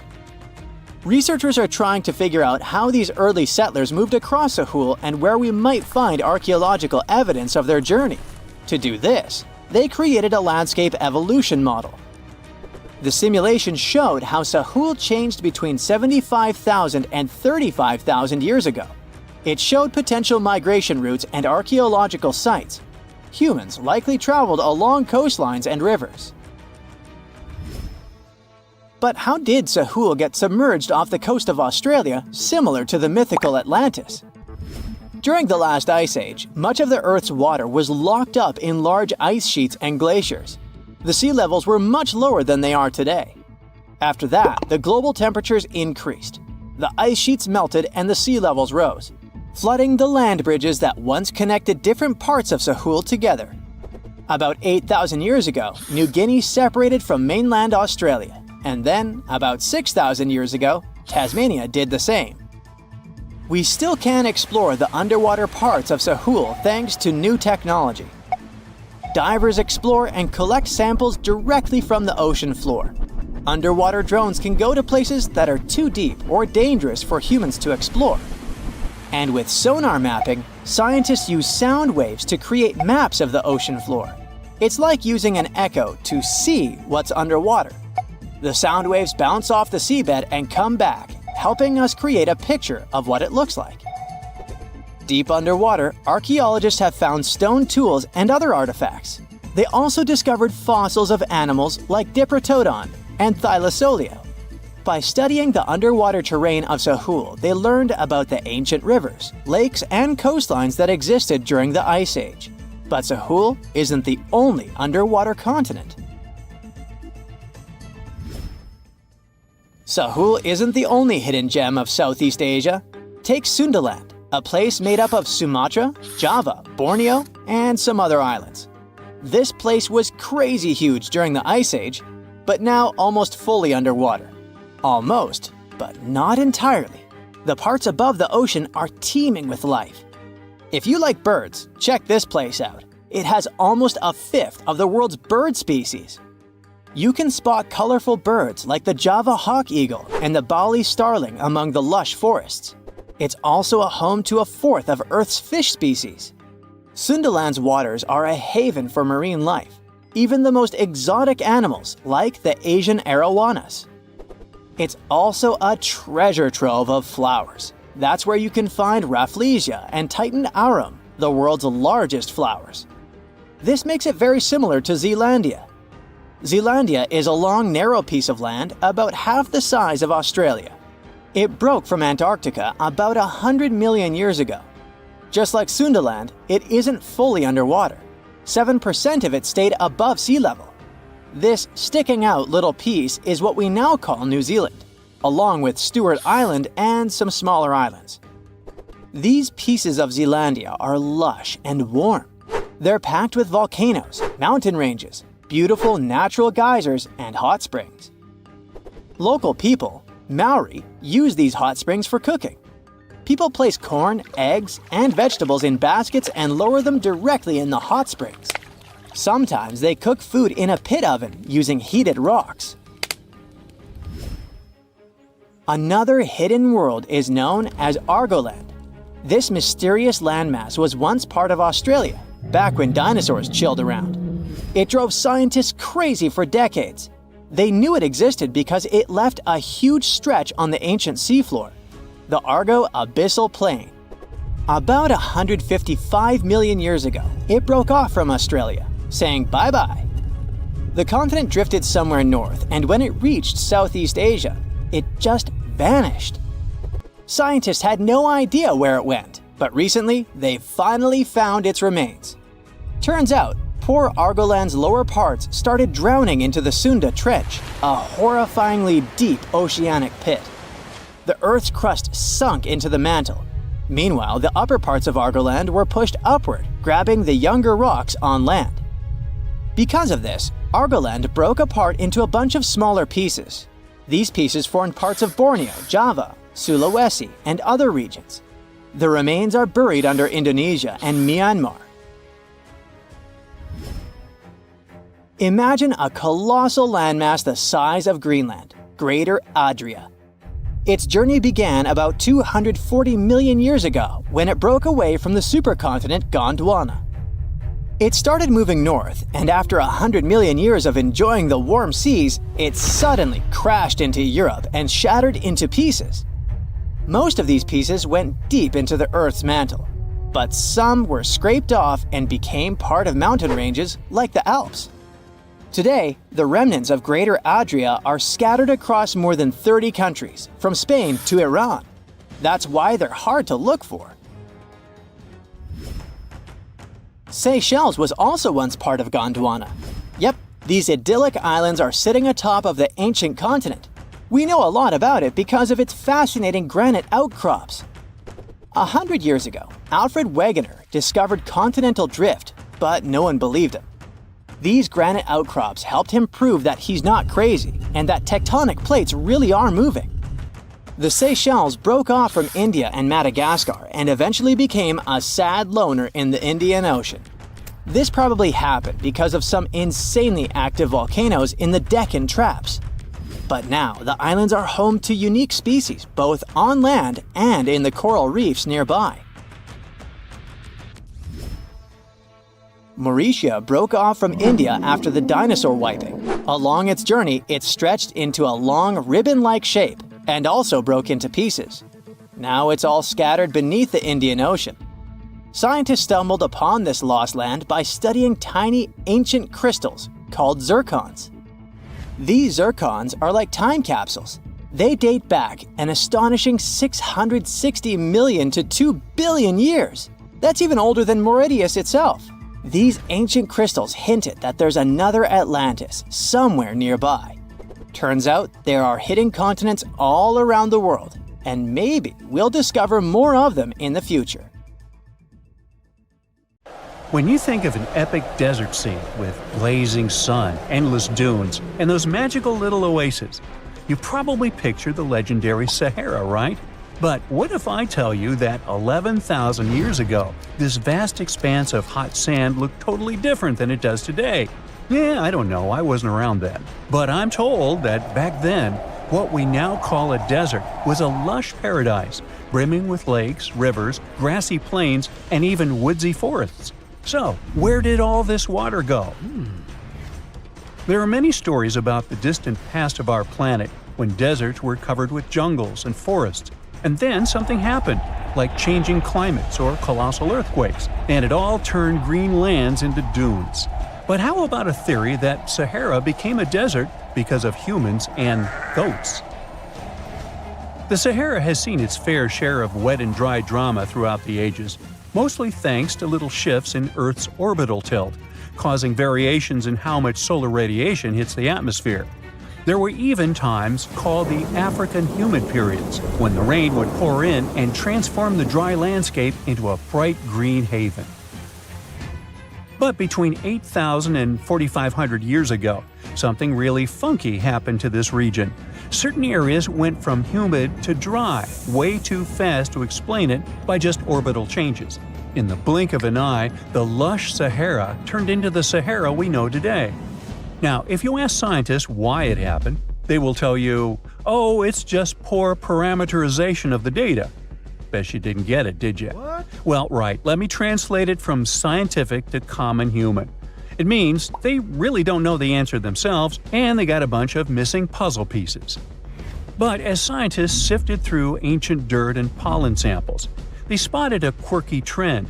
Wherever there were pastoralists, also known as humans with their domesticated animals, the plant life seemed to shift. It was as if every time humans and their furry friends meandered through the greenery, they turned it into scrub and desert right behind them. Oops. Yep, chances are that by overgrazing, humans were sapping moisture out of the atmosphere, since plants give off moisture, which helps make clouds and making things even sunnier, leading to a quicker end of the humid vibes. Plus, our ancestors may have been getting a little too cozy with fire for land management, further speeding up the desert takeover. Anyway, scientists are sure that this lush Sahara would have turned back into desert eventually, even if humans hadn't shown up, thanks to Earth's natural rhythms. So there's no need to pin this abrupt change solely on humans. It could simply be about nature getting feedback from vegetation and dust cycles. It's difficult to determine what caused these changes, as it's all interconnected. During the last humid period, the Sahara was filled with hunter-gatherers. As things got a little drier, they started herding animals for food. The weather pushed people to herd cattle. It's also possible that grazing sped up the landscape degradation. So, which came first, the chicken or the egg? Or in this case, the human or the cow? It's tough to tell with the evidence we have now. Now today, it's safe to say that water is no longer that big of a problem in the Sahara, even though it's a huge desert and the times of lush forests there are long gone. But technology's got us covered. For example, the Nubian Sandstone Aquifer System, the biggest underground water stash on the planet. It's nestled beneath the Sahara Desert's eastern edge and stretches across 4 northeastern African countries – Sudan, Chad, Libya, and Egypt, covering a whopping 770,000 square miles and holding around 36,000 square miles of groundwater. Just look at the pipes transported when it was being built. It's the world's largest irrigation project. No wonder it's feasible to thrive in the Sahara today. But imagine thriving in the Sahara Desert with just one water source. Sounds like a tough gig, right? But the ancient Garamantes did just that, surviving and even thriving for nearly 1,000 years without monsoons or rivers flowing to their desert paradise.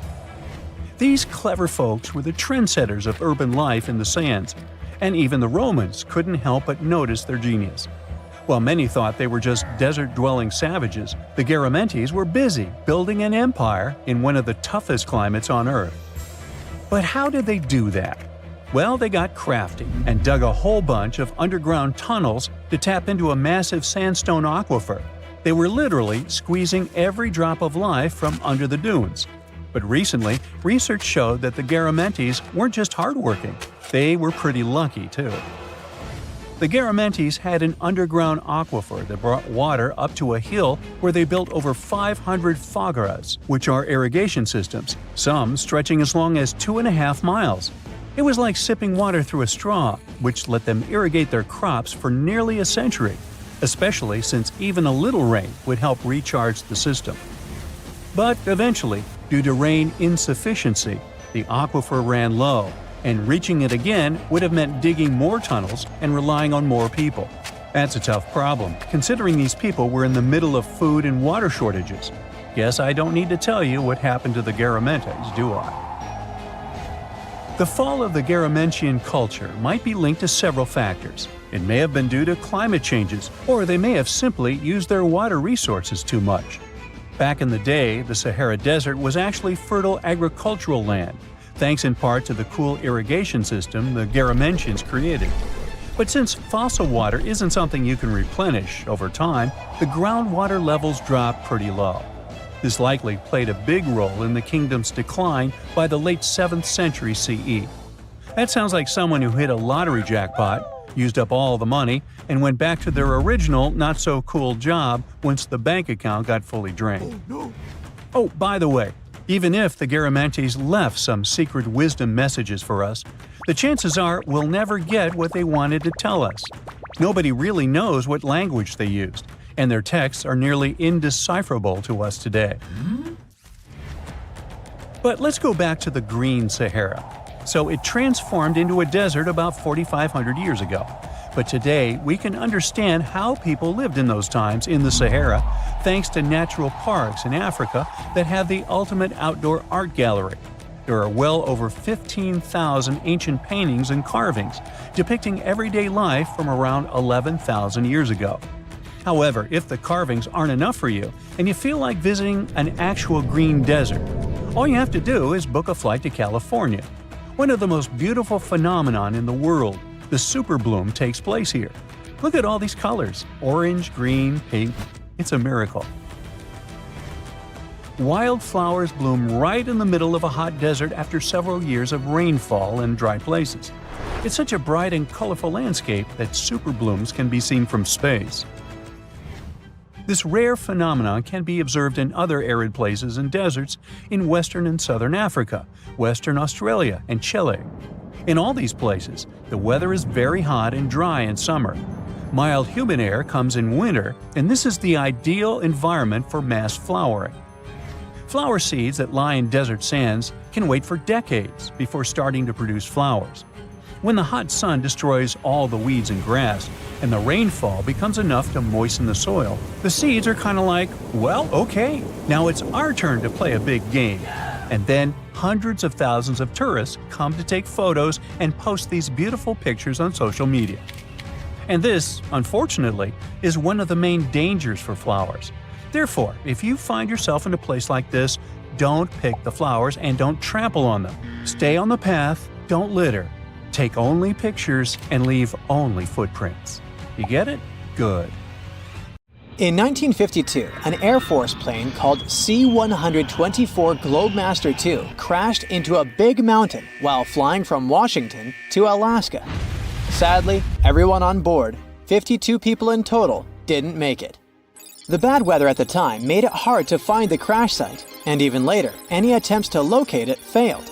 But in 2012, a helicopter crew doing a training mission spotted the pieces of the crashed plane on a glacier called Colony Glacier in Alaska. They started looking for more pieces and confirmed it was indeed the missing plane.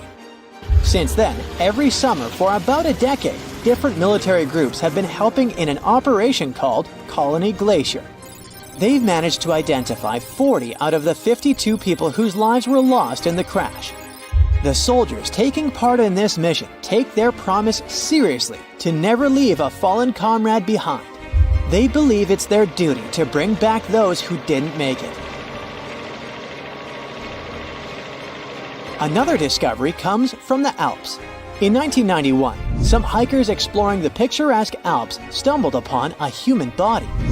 It was half frozen in ice at the top of a mountain pass between Italy and Austria. At first, the local police thought it might be a mountaineering accident, but in a few weeks, archaeologists started claiming that this guy might have lived more than 5,000 years ago. They eventually gave the frozen fellow the nickname Ötzi. He was named after the nearby Indus Valley. He's become quite famous as the oldest ice mummy on record. Ötzi's frozen state might not be as unique as we thought, and that's where things get really cool. Archaeologists have another theory. See, at first, everyone was convinced that Ötzi marked the start of a cooler period because he had been frozen in the ice without any interruptions since he had lost his life. Yet, over the past few decades, glaciers and ice patches worldwide have been melting away like ice cream on a hot summer day. Not just Ötzi, but other ancient relics like bodies, hunting gear, horse droppings, and even ancient skis started to appear. So, archaeologists say there are similar sites. They found quite a few, and they all fit perfectly into this growing field of glacial archaeology. It seems like as the world warms up, it will show even more ancient secrets from the deep freeze. Moving on to another amazing discovery. In 2018, William Taylor and Nick Jarman were exploring the snowy slopes of Mongolia's Altai Mountains. They found an ancient treasure trove hidden in the ice. Inside the trove, they found a well-preserved 3,000-year-old arrow shaft adorned with ochre markings. It was in pristine condition, a rarity for organic items that old. They found other items too, like a bronze arrowhead with bits of animal sinew still attached. All of these relics had been untouched for hundreds of years, since they had been locked in the ice. In Mongolia, rising temperatures have melted ice patches that remained frozen for centuries. Similar discoveries have been made in the Yukon, US, Italy, Siberia, and Norway. Thousands of sites have been identified. Yet, scientists are racing against time to document and preserve these artifacts before they're lost forever. The study of these artifacts challenges the definition of these environments as wildernesses and shows how indigenous people coexisted with nature there. Sometimes people find simple items too, as simple as a sandal. This one, discovered on one of central Norway's mountain passes, indicates that people used this route roughly 1,700 years ago. This suggests that there was less snow and ice in that area back then. The sandal, dating back to around 300 BCE, resembles Roman sandals of that era. Again, in Norway, hunters found an iron sword high up on a mountain, more than 5,250 feet above sea level. There's no nearby burial site, and it's puzzling why someone would have a sword in such a remote location. Archaeologists speculate that the owner might have become lost. Then, in 2011, unusual objects resembling giant slingshots began to emerge as the ice melted. Radiocarbon dating suggests that this particular object was crafted around 400 BCE. It measures over 3 feet long and has knife cuts. Those puzzled archaeologists until one team member recognized them as tang, or pliers, used to secure loads on sleds when transporting hay or leaving for animal food. People in the area used hay sleds with pliers until the 1950s, when tractors became more common. Now, let's get back in time to thousands of years ago. We can easily do that by looking at this woolly mammoth. This creature looks a bit like a cherished but slightly worn-out toy. This ancient giant, whose heyday was 39,000 years ago, is the best-preserved mammoth ever found. Even its signature shaggy hair is surprisingly well-preserved, having been trapped in glacial ice until its recent discovery in Siberia. This remarkable animal is stepping into the limelight in Yokohama, Japan. Scientists are running tests that might bring this extinct species back to life. When they stumbled upon this female mammoth, they uncovered a hidden treasure, a sample of her blood preserved beneath the ice. So they believe this ancient blood could hold the key to resurrecting the mammoth. They also found well-preserved muscle tissue. She was between 50 and 60 years old when she met her icy fate. The discovery of mammoth blood has reignited debates about the ethics of bringing back extinct creatures, like in Jurassic Park. Their ambitious plan is to implant an egg into a living elephant for a 22-month pregnancy, hoping that at least one living mammoth cell might survive. Hop on, we're going to the French Alps. We are at a spot not far from where an Air India plane tragically crashed 46 years ago. We're accompanied by a diligent mountain rescuer and his neighbor. They went to this area after a bunch of tourists had noticed a strange-looking thingy on a glacier. It was a bag. The Indian embassy in Paris got wind of it, and it was all set on getting that bag. What makes it kinda cool is that it had diplomatic mail and Ministry of External Affairs written on it. The Air India flight was on its way from Mumbai to New York when it took a nosedive in January 1966. It took 117 people on board down with it. Guess what else was inside the bag besides the soaked diplomatic mail? It had a stack of old Indian newspapers. So, alongside those, they also found bits of the plane's cabin, a lone shoe, and a bunch of cables. Totally unexpected treasures on that mountain. During the summer of 2013, scientists stumbled upon a message left behind by a geologist named Walker, who had placed it there 44 years before. That message sort of served as the man's last testament. He passed away just a month after hiding the bottle in the rocks on the island. The content of the message was quite astounding. In 1959, Walker had measured the distance from those very stones to the glacier's edge, and it clocked in at a mere 167 feet. By 2013, that distance had ballooned to 400 feet. Researchers are convinced that this stark contrast between the two measurements underscores the consequences of ongoing global warming. Imagine the melting ice in Norway's mountains as a time machine revealing a treasure trove. Nearly 800 Viking artifacts tucked away for over 1,000 years have been unearthed. They give us a peek into the bustling trade networks of the Viking era and the critical role of the mountain passes in this ancient commerce. Among the finds are leather shoes, cozy woolen mittens, stylish tunics, feathered arrowheads, horseshoes, walking sticks, and kitchen gadgets from the Viking chef's toolkit. There are even Viking pack horse souvenirs. These artifacts provide us with insights into ancient travel habits and the peak times when those paths were bustling with activity, and give us a glimpse into the lives of adventurers.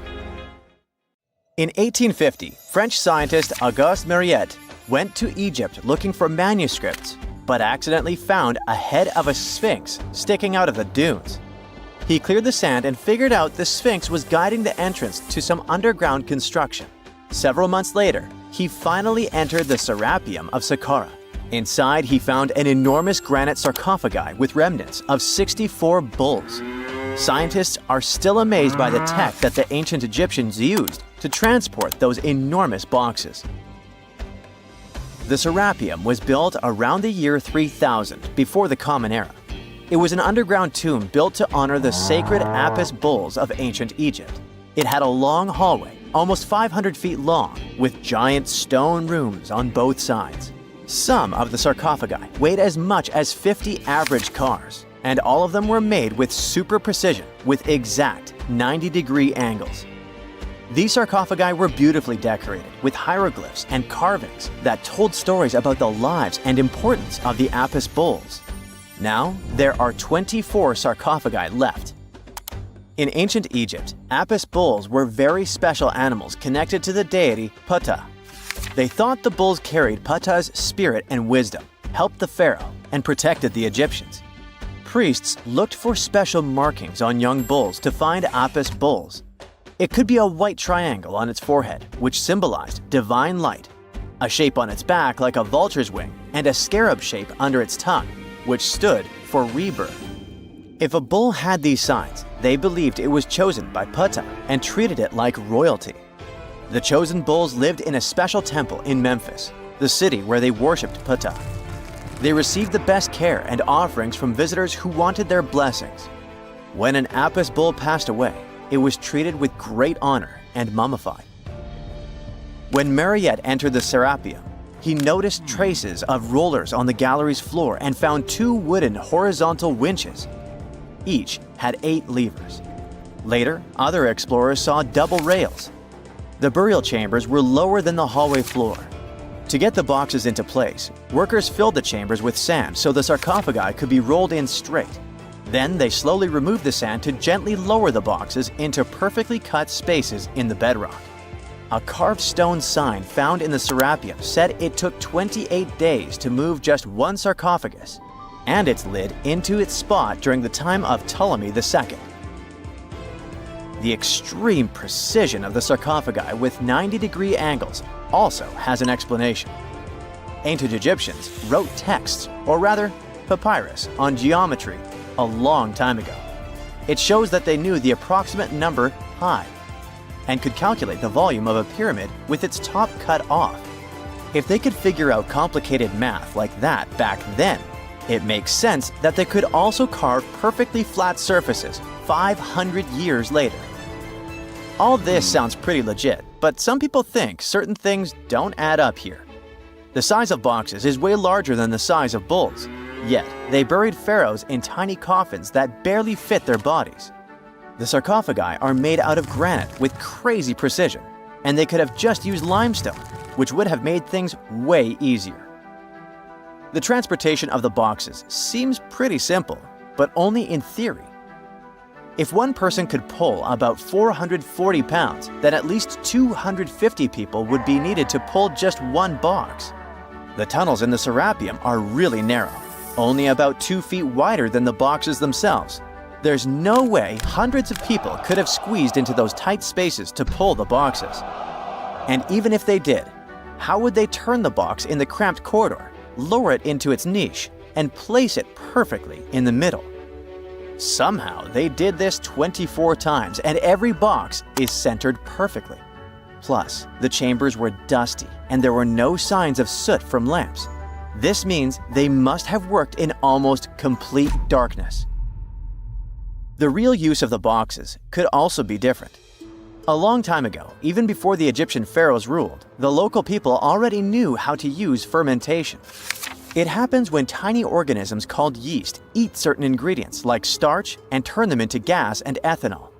So someone in ancient Egypt probably put food like barley, bread, and even meat inside a giant stone box, then closed it tight with a heavy lid.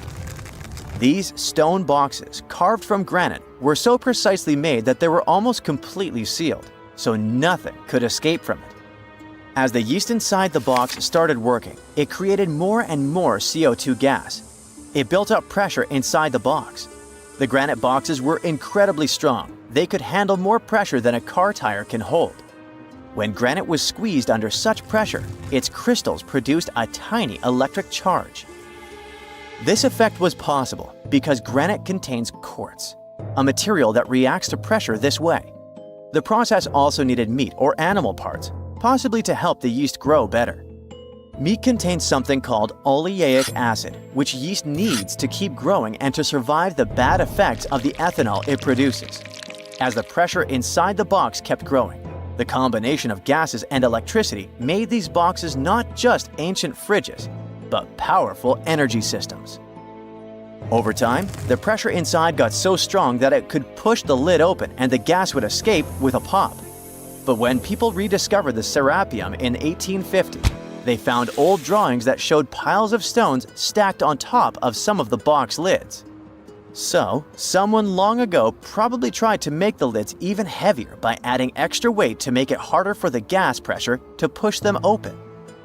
This extra weight also meant the quartz crystals in the granite could keep creating more electricity under all that pressure. If someone opened one of these stone boxes thousands of years later, they would only find bones from bulls that were placed in the box. And that's exactly what Mariette discovered in the 1850s. They opened the Serapeum for visitors soon after the first excavations in the second half of the 19th century. Prince of Wales even had a luncheon with his guests in one of the sarcophagi. Sands and earthquakes made the site inaccessible for a while, but now you can visit it again and try to solve the mystery yourself. With new tech, we could have answers to many other historical mysteries soon. A team of scientists at Chicago's Field Museum of Natural History recently used a special CT scanner to learn more about ancient Egyptian mummies without unwrapping them. They gently rolled 26 mummies on custom carts out to the parking lot, where the scanner was waiting. It took thousands of detailed X-ray pictures of each mummy and their coffins. When all the pictures were put together, they created 3D images that showed what was inside, the skeletons, and some artifacts. The scientists hope these images will help them understand ancient Egyptian burial practices from over 3,000 years ago. Even though the scanning process only took 4 days, it might take 3 years to study all the data. But scientists were able to learn some personal details about the mummies. One of the most popular mummified individuals at the museum, Lady Cheneta, was a woman who lived in ancient Egypt about 3,000 years ago. It looks like she passed away in her late 30s or early 40s. To make sure her body looked complete for the afterlife, embalmers put stuffing in her neck to keep it from collapsing. They also placed artificial eyes in her sockets, so she would have eyes in the next world. She was wrapped in fancy linen and placed in a beautifully decorated coffin. The scans revealed that it had been carefully crafted with a slit at the back, which embalmers used to fit the body. There were also some artistic details on the surface, like markings for her knees. It looks like her burial was on the scale of a high-end luxury car. Hey, how do you feel about taking a trip back in time? We're diving into the history of the Amazon forest to unravel the mystery of its lost cities. Grab your bug spray and hop on. The Amazon forest is the world's largest rainforest. The environment there can be extremely challenging for human life. Yet, the legend goes that the Amazon has been home to sprawling settlements, rich in unmeasurable wealth. Could that really be true? Or is that none other than a figment of our collective imagination? The legend of El Dorado might be the myth that started this whole thing. As European explorers began their excavations in American lands back in the 1500s, word got out of an Amazonian civilization that used to paint their leader in gold as an offering to higher powers. The legend of El Hombre Dorado, aka the Golden Man, began to quickly spread around Europe. Explorers got excited at the possibility of finding an infinite amount of gold somewhere deep within the Latin American jungle. And as you can imagine, expeditions to the continent began to multiply with each passing year. It didn't take long before explorers found this civilization. They were known as the Muisca people and were located in Colombia, near Lake Gudavia. The Muisca people had a tradition of painting their leader, aka the Zipa, from head to toe in gold. In a ceremonial gesture, the Zipa would swim into the river, spreading gold dust all over the lake. For the Muisca, this was their way of acknowledging and thanking the higher powers of the universe they believed in. When European explorers heard and witnessed this practice, they were amazed. For them, gold was used solely for commercial purposes as their main currency for trade. This made them think that the Muisca people must have stacks and stacks of gold hidden somewhere in the jungle for them to use it so abundantly. Well, that's how the legend of El Dorado was born. What was once the practice of El Hombre Dorado traveled on word of mouth until it became El Dorado, a fictional city that was most likely to hide piles of gold.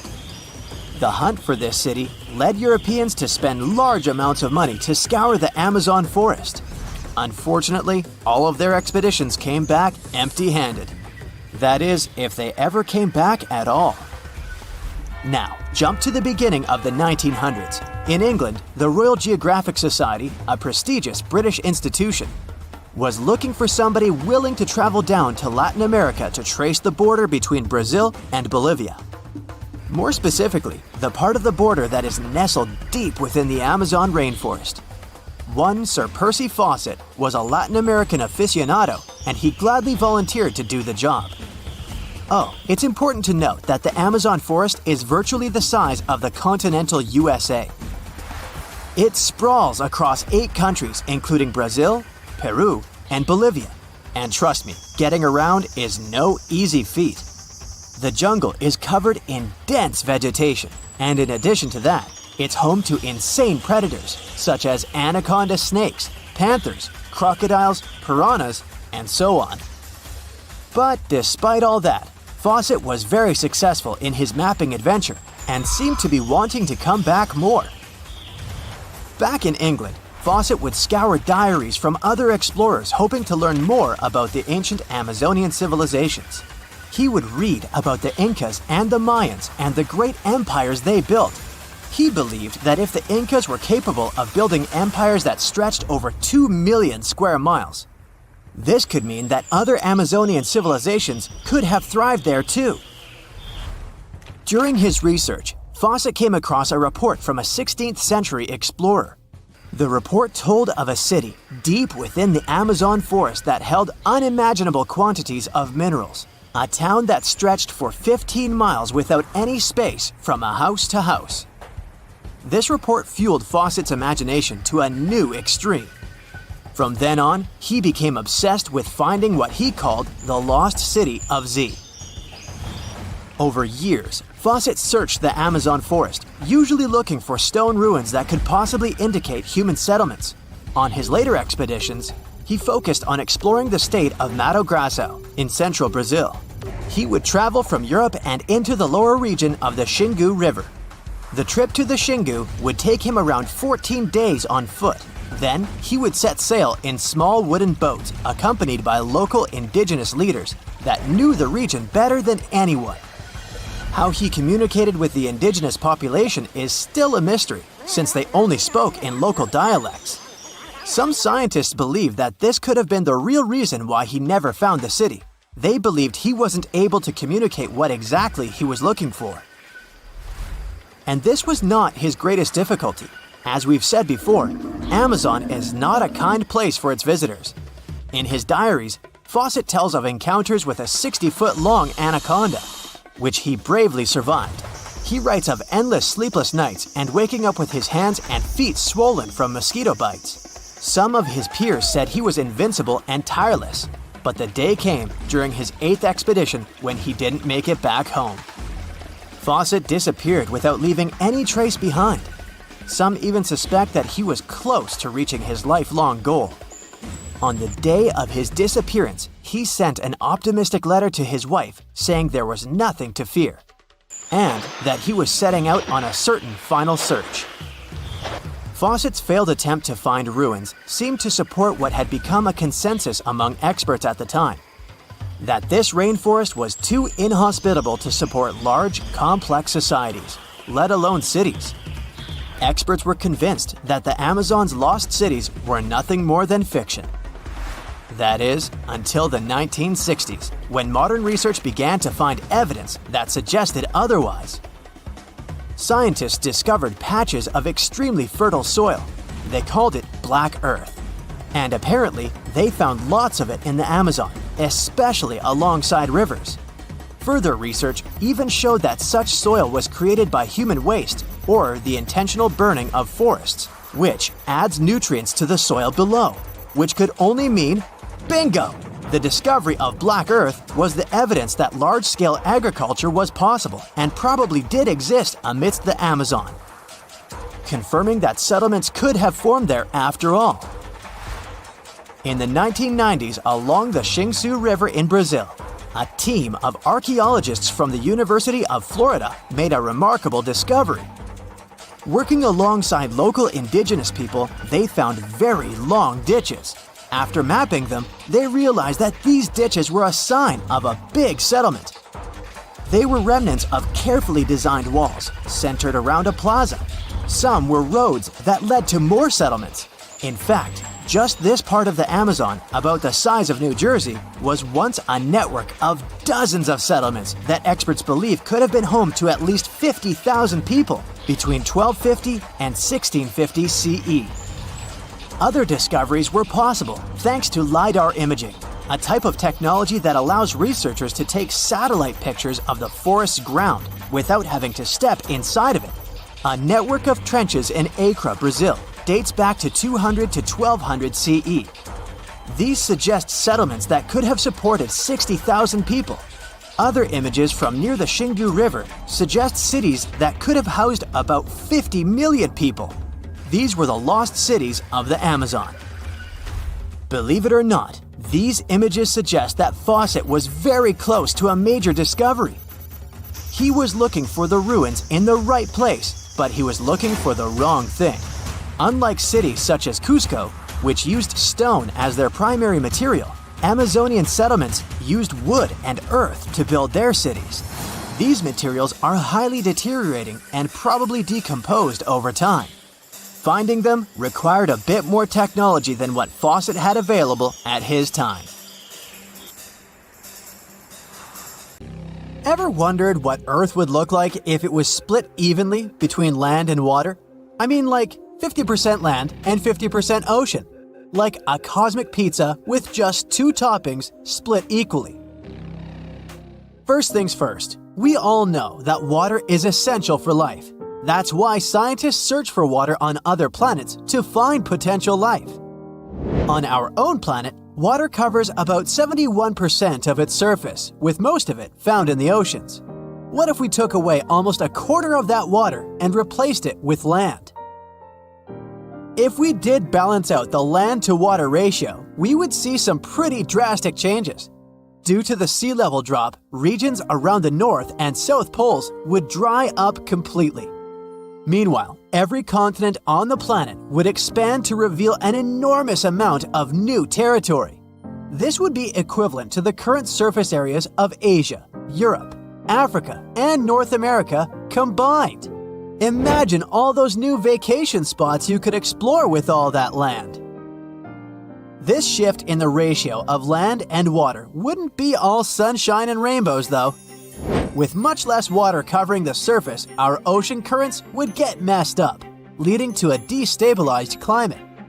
This would mean colder temperatures around the poles and even hotter temperatures in the already scorching equatorial regions. Rain levels would drop, creating dangerous droughts and new deserts in many inland areas. Let's not forget about the creatures living on Earth. Plants, animals, and humans would all need to adapt to being less dependent on water. Some animals may even evolve to be smaller or switch to a strictly carnivorous diet due to water scarcity. And sadly, lots of life forms in our current oceans would struggle to survive, which would be a huge bummer for all the fish lovers out there. Let's try to imagine a totally different scenario for our planet next. Back in 1884, the press reported on an astronomer who claimed to have discovered a cubic planet beyond Neptune. We've sure come a long way since then. We've come to know that in our universe, there's no possibility of planets being square, at least based on the information we have today. Let's travel back in time to 4.5 billion years ago, when our own planet was just a hot mess of gas and dust. As this chaotic cloud collapsed, a hot star formed and began to attract all nearby matter with its gravitational pull. Eventually, a rotating disk formed around the star, and collisions between particles led to the formation of massive bodies, planets. And because gravity pulls equally from all sides towards the center, planets naturally take a spherical shape. But what if we spice things up and skew the distribution of gravity? Well, if you're feeling adventurous and want to live life on the edge, then welcome to the cube Earth. Yay! We'd have 6 sides now, but don't get too excited. None of them would be any fun. You'd constantly feel like you're climbing up a steep hill, no matter where you go. That's because gravity is strongest at the center of each face. So the further away you were from the center, the stronger pull you'd feel. Say goodbye to taking standing tall for granted. If you found yourself on the edges of the cube Earth, you'd find no lush and vibrant landscapes. All the water would pool at the center of each face, leaving the edges rocky and barren. And forget about breathing easily. The atmosphere along the edges and corners would be too thin or non-existent to support life. But we'll come back to that later. The climate on the cube Earth would depend on how it would rotate. If it spun on an axis through 2 faces, then the climate would be similar to what we have on Earth now, but more extreme. The top and bottom faces would be polar, while the other 4 would enjoy an equatorial climate. However, if the cube Earth rotated through its corners, each side would have a climate with more moderate temperatures and precipitation. Say goodbye to extreme weather, but also wave goodbye to your equatorial paradise. On the bright side, you would probably be able to walk into outer space. Since the atmosphere is held down by gravity, and gravity would now be pulling towards the center of each face, the atmosphere would be thicker there and thinner towards the edges. If the cubic Earth had the same volume as our round world today, its sharp corners would poke out beyond our atmosphere, creating unprotected and uninhabitable areas. But who says you wouldn't be able to rent a spacesuit and stand on top of the world and outside of it at the same time? Talk about taking your vacation to new heights. How about if our planet was completely covered with water? Well, it turns out that ancient Earth might have been just that, a water world. According to some researchers, our planet was mostly covered with oceans about 3 billion years ago, with only a few scattered islands popping up here and there. The scientists who made this discovery have been studying rock samples found in Western Australia. By analyzing these rocks, they were able to determine that they formed in a hydrothermal vent system on the seafloor over 3 billion years ago. This information could have some major implications for how we understand the origin and evolution of life. See, scientists still have a lot of questions about where Earth's water came from and when it appeared. But by studying these ancient rocks, they're hoping to get some answers. One way they're doing this is by looking at the oxygen found in the rocks. You see, water with different values of oxygen can tell us a lot about the environment in which it formed. And the researchers found that the rocks from 3 billion years ago had heavier oxygen content than we see in our modern oceans. This suggests that at that time, dry land hadn't emerged yet, which means that Earth was mostly covered in water. Now, this might not seem like a big deal, but it could actually help us understand how life first formed on Earth.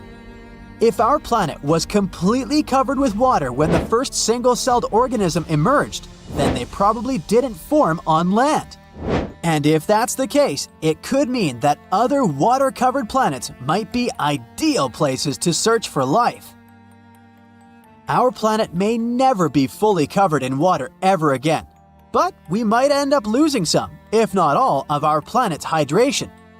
Here's the deal. The sun is going to get hotter over the next few 100 million years. This isn't anything to do with humans and our shenanigans. It's just a natural thing that happens with all stars.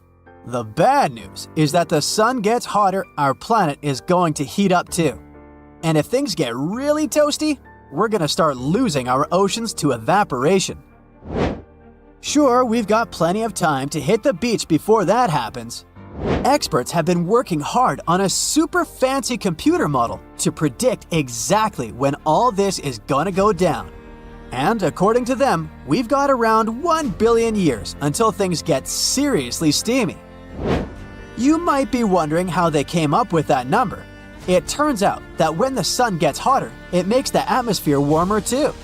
And as the atmosphere warms up, more and more water evaporates from the oceans.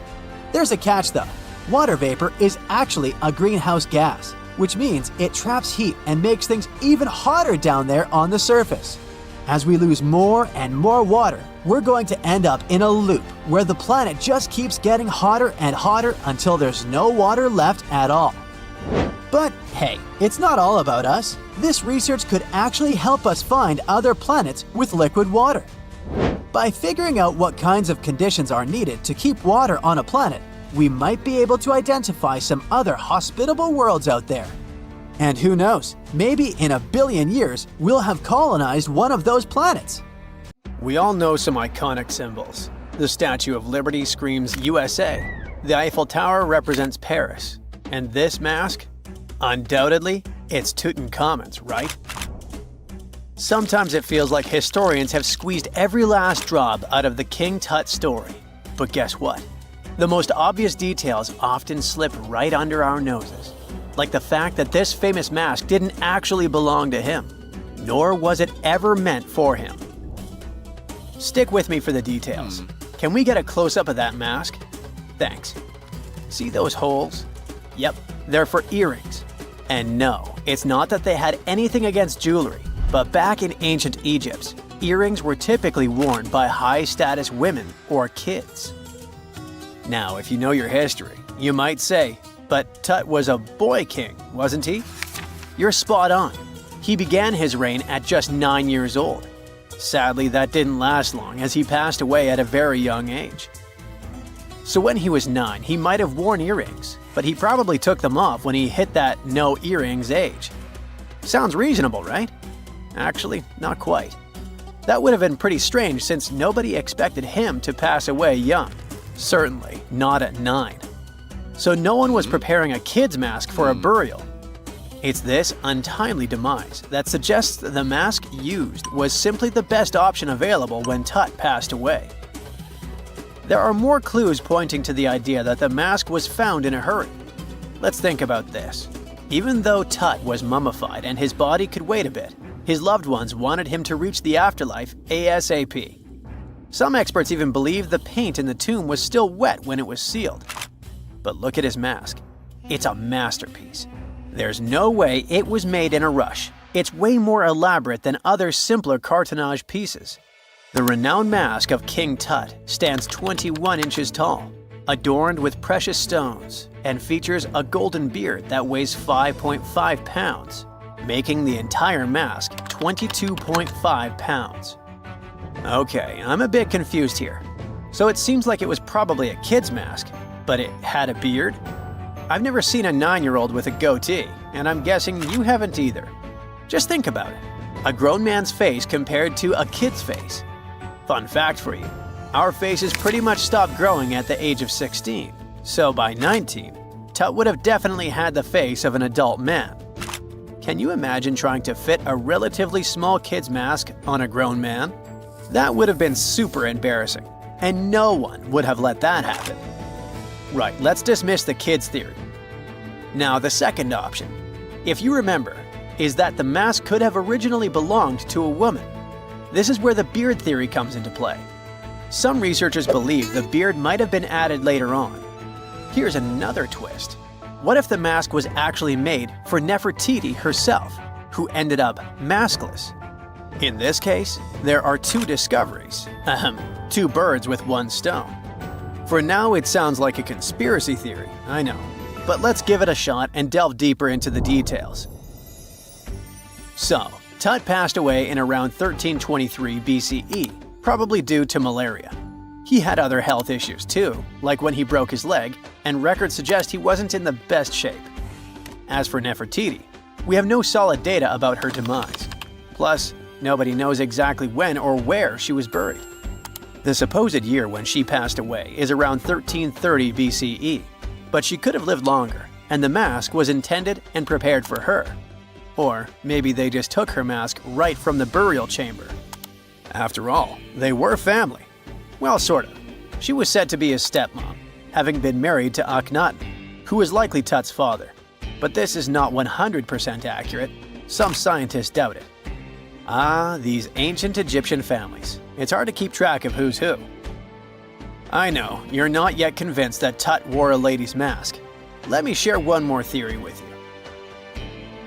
Meet Howard Carter, the enthusiastic archaeologist who discovered Tutankhamun's tomb.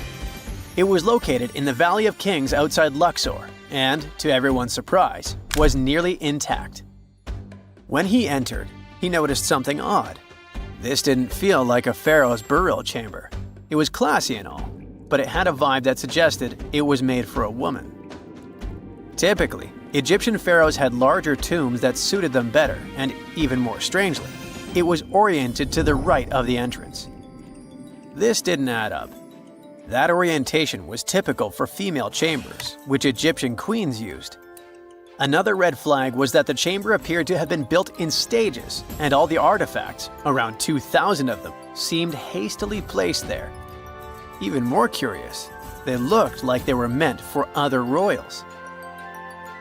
Carter discovered this burial site in 1922, but it remained a mystery as to why it was so bizarre. Almost a century later, Nicholas Reeves thought he may have solved the puzzle. He claimed that King Tut might not have been the original resident of the tomb. Instead, he suggested that the undisturbed resting place of the legendary Queen Nefertiti could be hidden behind the walls of the boy king's burial chamber. Nicholas studied high-resolution photos for months, meticulously examining every pixel. One day, he focused on detailed scans that revealed the texture of the tomb's walls beneath layers of paint. He spotted what he believed to be outlines of two doorways that had been blocked and plastered over to hide them from view. The more he looked, the more it seemed real. Could it be a tomb within a tomb? Nicholas theorized there was a hidden storeroom behind the western wall of King Tut's tomb, and his chamber might just be the outermost section of a larger corridor-style network of rooms. It all sounds fancy, but sorry to break it to you. Reeves' theory was debunked. To find out if he was onto something, experts had to use ground-penetrating radar to see the unseen. Reeves' idea was that if there were gaps, it could indicate the presence of additional rooms. And at first, in 2015, one expert even thought he had found a hidden room. But the glory didn't last for long. A year later, after double-checking, it turned out there were no hidden doorways. By the way, Nefertiti isn't the only legendary woman from Egypt whose burial site remains a captivating mystery. There's a cool legend about Cleopatra that you might enjoy. It's said that she once declared, "No man will ever find my tomb." Kind of fitting, right? After all, the person who's come closest to uncovering her final resting place is a woman. Fast forward a few millennia after she passed away, and while no man has located it, archaeologist Kathleen Martinez believes she might have cracked the code. She's been on the quest for Cleopatra VII's tomb for nearly 20 years, and recently discovered a bust that she thinks represents the famous queen. However, not everyone is on board with her claim. Some experts argue that the bust doesn't resemble Cleopatra at all. Alongside this intriguing marble statue, Martinez's team also unearthed 337 coins, some of which, less controversially, feature Cleopatra's likeness. But the real part is that it's still not officially confirmed. There's no doubt about the existence of the small bust. It's carved from white marble, fits in one hand, and shows a woman wearing a royal crown, according to a translated statement from the Egyptian Ministry of Tourism and Antiquities. The big question, though, is who it actually depicts. While Martinez insists this statue is a representation of Queen Cleopatra VII, many other archaeologists argue that the facial features don't match, suggesting it likely belongs to a princess instead. Sorry, I can't resist the temptation of breaking the magic for a moment.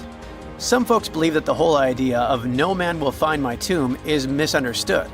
Even if she did say it, what she probably meant was "no living soul," and it wasn't about gender at all. It can as well be just a beautiful legend. Toodaloo! 1,000 years ago, near modern-day St. Louis, Missouri, there was a vibrant, bustling city called Cahokia. It was a Native American city, the largest and most influential one in Mississippian culture. At its peak, around 1050 BCE, Cahokia was home to as many as 30,000 people, making it larger than Paris at the time. But what's interesting is that Cahokia didn't have any big marketplace. Usually trade was the backbone of any big city, yet this one stood out for archaeologists. That's because Cahokia wasn't about commerce. It was about culture, community, and parties. The people who lived there threw massive parties that would last for days. The city's grandest feature was its 50-acre plaza, surrounded by amazing earthen pyramids. This massive space could hold over 10,000 people. Imagine them all gathering there for festivities, dancing, drinking coffees and teas, feasting on deer, and betting on sports. The events were super lively. Cahokians would wear awesome costumes, style their hair in interesting ways, and decorate their bodies with tattoos. Athletes were playing a game called chunky, where they hurled spears at a rolling stone disc, competing to get as close as possible. The roar of the crowd filled the air, and performers showed off their skills. These celebrations were so wild, they left traces in history. After the parties ended, Cahokians cleaned up by tossing leftovers into pits. Archaeologists have uncovered these waste pits, and they were filled with food remains and pottery. One pit alone contained the remains of 2,000 deer, and that's from a single event. They also found traces of yaupon holly, a caffeinated plant that was traded from hundreds of miles away. This just shows how much effort and thought Cahokians put in their celebrations. Would you like to live in a city like this? But aside from all the fun and games, Cahokia was also deeply complex and spiritual. The city was built on a landscape that mixed dry land with swampy patches. Many people believe that this symbolized the connection between the world of the living and the dead. The people of Cahokia saw their city as a bridge between these two realms. They built earthen mounds, both for ceremonies and rituals, and as construction support. These mounds rose from the swampy areas. Meanwhile, people settled in the drier spots. Elevated pathways connected these neighborhoods, creating a physical link between life and death. Isn't it sad that some ancient metropolises that rival modern cities in scale just disappeared? Cahokia's story came to a quiet end around 1350 CE, when the city was abandoned, all due to changes in environments and weather, floods, and other problems. But the influence of Cahokia was so big, it spread to distant places. Some of their traditions, like chunky and yaupon tea, have survived in native communities to this day. Today, Cahokia is a UNESCO World Heritage Site, and it's not the only megacity we lost.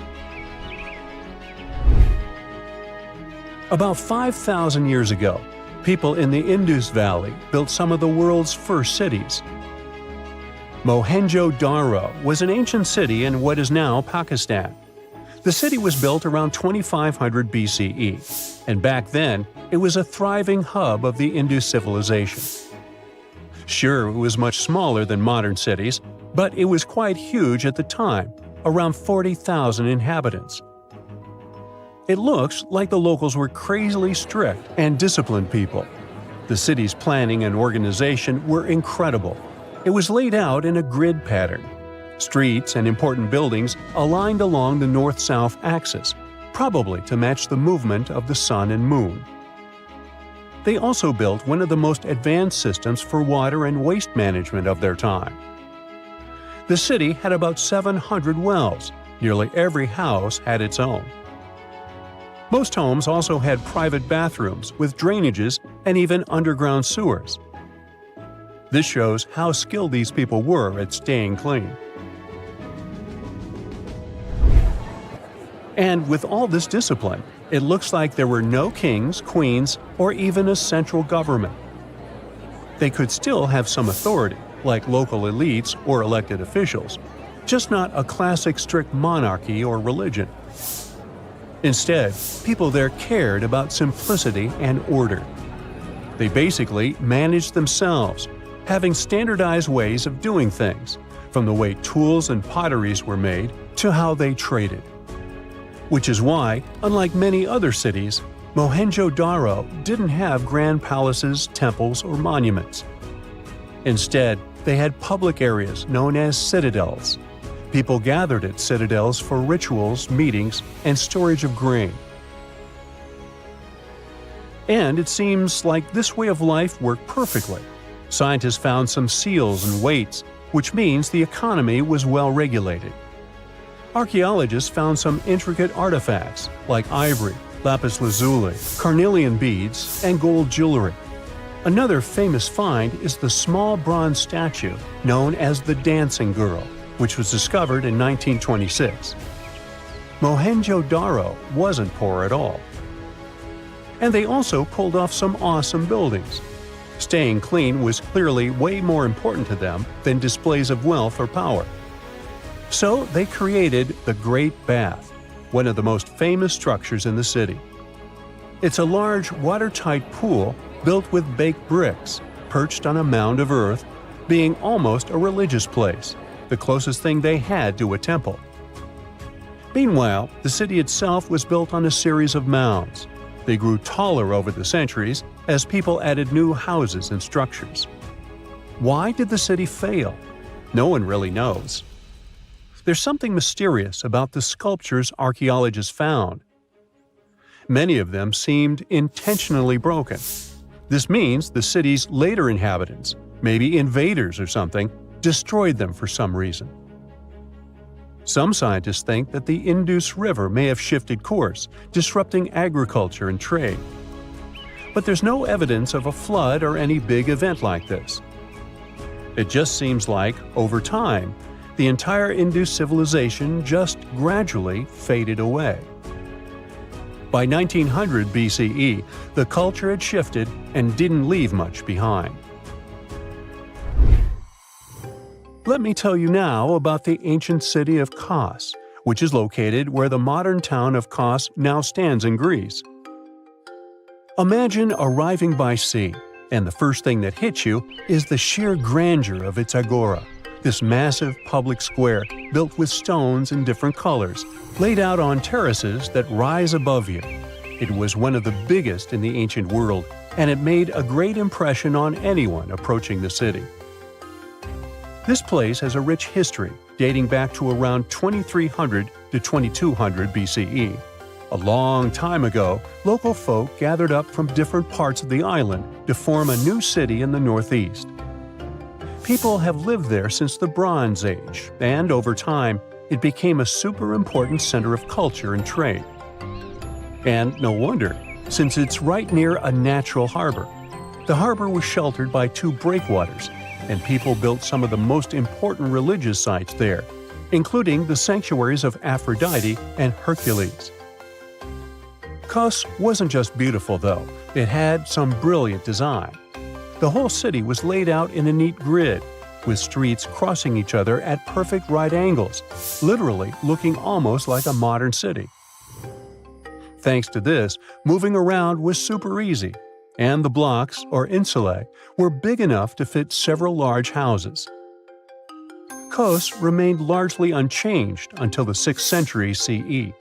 Over time, it started gradually shrinking in size, confined within the walls of what is now the Chora neighborhood. Meanwhile, Palmyra was an ancient city built around a beautiful oasis sometime around the 3rd millennium BCE.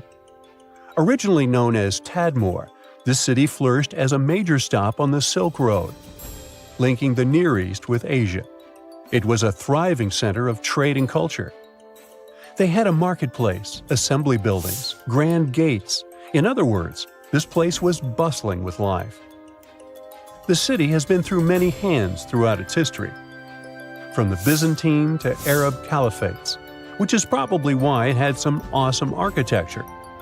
An interesting blend of Greco-Roman, Persian, and Arabic vibes. The Temple of Bel, the Great Colonnade, and a Roman-style theater. But, like all the others, it decayed over time. Palmyra's importance faded, and by the early 1400s, it had been largely destroyed. But at least its ruins remain. Right now, they're a UNESCO World Heritage Site. There are many miles of undiscovered areas beneath the crust we can't even come close to. Scientists found what appears to be underground mountains buried inside the mantle. Our planet is divided into 3 layers: the crust, the mantle, and the core. The crust is where 8 billion people, trillions of trees, and millions of animals live and thrive. There are also different types of crust in the land and the ocean. The oceanic crust contains unique rocks and is denser than the land crust. We all see how the Earth is divided and color-coded to show the crust, mantle, and core in textbooks. But there are also special layers in between that not everyone talks about. The mantle is divided into the upper and lower part, which is the transition zone. Since the mantle acts as the geological recycling center, the plate tectonics don't only move side to side, but up and down. It's actually why all the volcanoes appeared. The magma spews out to the surface or even underwater, and then sinks back down and repeats. The transitions go down 250 miles and then 410 miles. And in this bottom layer, scientists keep discovering the hidden landscapes. The mountains in the mantle are more rugged and much larger than the ones on the crust. Scientists found a mountain range with peaks higher than Mount Everest. Some of them are as high as 600 miles. When the continents were still landlocked together, there may have been some hidden lands now underwater. Theories suggest that Iceland used to be part of a larger microcontinent, Icelandia, which connected present-day Iceland with Greenland and Scandinavia. The idea digs even deeper to a greater Icelandia, which includes Britain. But after the split, these bigger lands sunk with everything in it. There are also theories about New Zealand being part of Zealandia, a hidden microcontinent within the same region. So it could be that these mountains used to be part of old Earth that are underground over the billions of years of natural occurrences, but still it isn't very likely. One theory is that these underground mountain ranges could be leftover slabs of rock that descended from the surface to the transition zone from the moving of the tectonic plates. As they sink, the large pieces break down into smaller ones, and as they compile over the millions of years, they form what appears to be underground mountains. Since the mantle is the geologic recycling zone, it's likely that the rocks down there used to be part of the surface. They weren't large pieces of land that got hidden, just like dogs hide bones in the garden, but it takes way more time to hide mountains. Some parts of the mantle appear to be smooth, while others aren't so much. The parts that have a cluster of rocks could contain hidden elements in the underground mountains. The smoother parts don't have much seismic or volcanic activity, while the rough parts do. The best way to study those underground landscapes is to wait for an earthquake or a volcano eruption to happen. Seismologists can observe the Earth's interior with special scanners, just like doctors use ultrasound to examine a patient. They can even see minor details and not huge chunks of rocks. A strong enough earthquake can send shock waves to the Earth's interior, even through the core and back up to the surface. Depending on where they occur, seismologists can observe and study the intensity of the waves as they move back and forth. On smooth rocks, the waves can travel in a straight line, but once they reach a rough area, the waves tend to scatter. The temperature and composition of the materials can make the waves move faster or slower. But this info isn't exactly accurate and won't contribute a lot to the actual data of the underground mountains. So, by analyzing the scattered waves on ships and utilizing the Earth's magnetic field, scientists can figure out everything they need to know. But these studies are only good enough to figure out the interior in today's state, not how the Earth changed over the past 4.5 billion years. However, scientists are certain that mantle material still dates back to the beginning of Earth's original formation. The question, why not just dig a hole to the center of the Earth and see what's going on down there, might seem logical. The deepest hole humans have dug so far is the Kola Deep borehole in the Russian Arctic that goes more than 40,000 feet deep. The locals claim they can actually hear screaming coming from below. It took almost 20 years to drill as far as they went, but it's literally merely scratching the surface of what's underneath. They dug about 1/3 of the crust, which is only 0.2% to the center of the Earth. Getting there is beyond us, just like trying to reach the sun. No human can handle the amount of pressure down there. Going down the Mariana Trench, the Earth's deepest point, requires special gear to withstand all the immense pressure. It'll cost a fortune to build that tech to get us to the center of our planet. Evidence of diamonds buried deep in Brazil shows that everything we do on the crust's surface can affect things miles below, even towards the mantle. Scientists dug up 6 diamonds that could hold tiny mineral grains. As they're called in the mineral world, these inclusions have a chemistry composition where they originated deep in the Earth. Typical diamonds are formed at depths less than 125 miles in the upper mantle, where it's extremely hot. The high pressure and boiling temperature down crystallizes carbon and creates diamonds. But humans can't dig all the way down there. They mine them by detecting where a deep volcanic eruption happened that expelled these diamonds to the surface. These eruptions occurred millions of years ago, when dinosaurs used to rule the Earth. They shot out the diamonds that were in the mantle and are now embedded within the cooled down volcanic material. That's where people mine them. But these special diamonds found in Brazil originated from a much deeper point than usual, which can further help scientists study the depths of the Earth. They can extract these inclusions and analyze them in a lab to tell where exactly these minerals come from. In the lab, scientists study inclusions, each just 15 to 40 microns wide, less than a quarter width of a human hair. They found out that they contained many types of minerals found in volcanic rock on the surface. The carbon composition of the magma from the surface is much different than the ones deep in the Earth. What's crazy is that these diamonds with special inclusions can only be found 435 miles in the lower mantle. With only a few samples of them found, we don't know what else lies beneath us. It's possible that those mountain ranges underground, taller than Mount Everest, can have traces of diamonds all around, which would prompt excavators to dig them up and saturate the market with them. These diamonds are less flawed than the usual ones and might even come in many sizes. It's possible to see diamonds as large as a car or as small as a grain of rice. There might even be new diamonds with different chemical compositions than the ones we find near the surface. The largest diamond in the world is the Cullinan, which can fit in the palm of your hand. It weighs around 1.3 pounds and is 3,100 carats. It was found in 1905 in South Africa. For anything to exist on Earth, you need carbon. In a nutshell, the carbon cycle is when plants and algae release carbon dioxide into the atmosphere, or dissolved in water through photosynthesis. It's converted into carbohydrates and stored as fat. Later on, carbon dioxide is released into the atmosphere through breathing, which the plants benefit from, and the cycle goes on. Scientists claim that there might even be a carbon cycle in Earth's interior. The oceanic crust has a lot of carbon sediment that could mix with the upper and lower mantle layer. But there still isn't enough evidence to support this. The deep diamonds might be the key to popping open that theory. Only time will tell. It was September 7, 1695, somewhere at sea near the Horn of Africa. A merchant ship laden with treasure was sailing from present-day Yemen to its home port in India.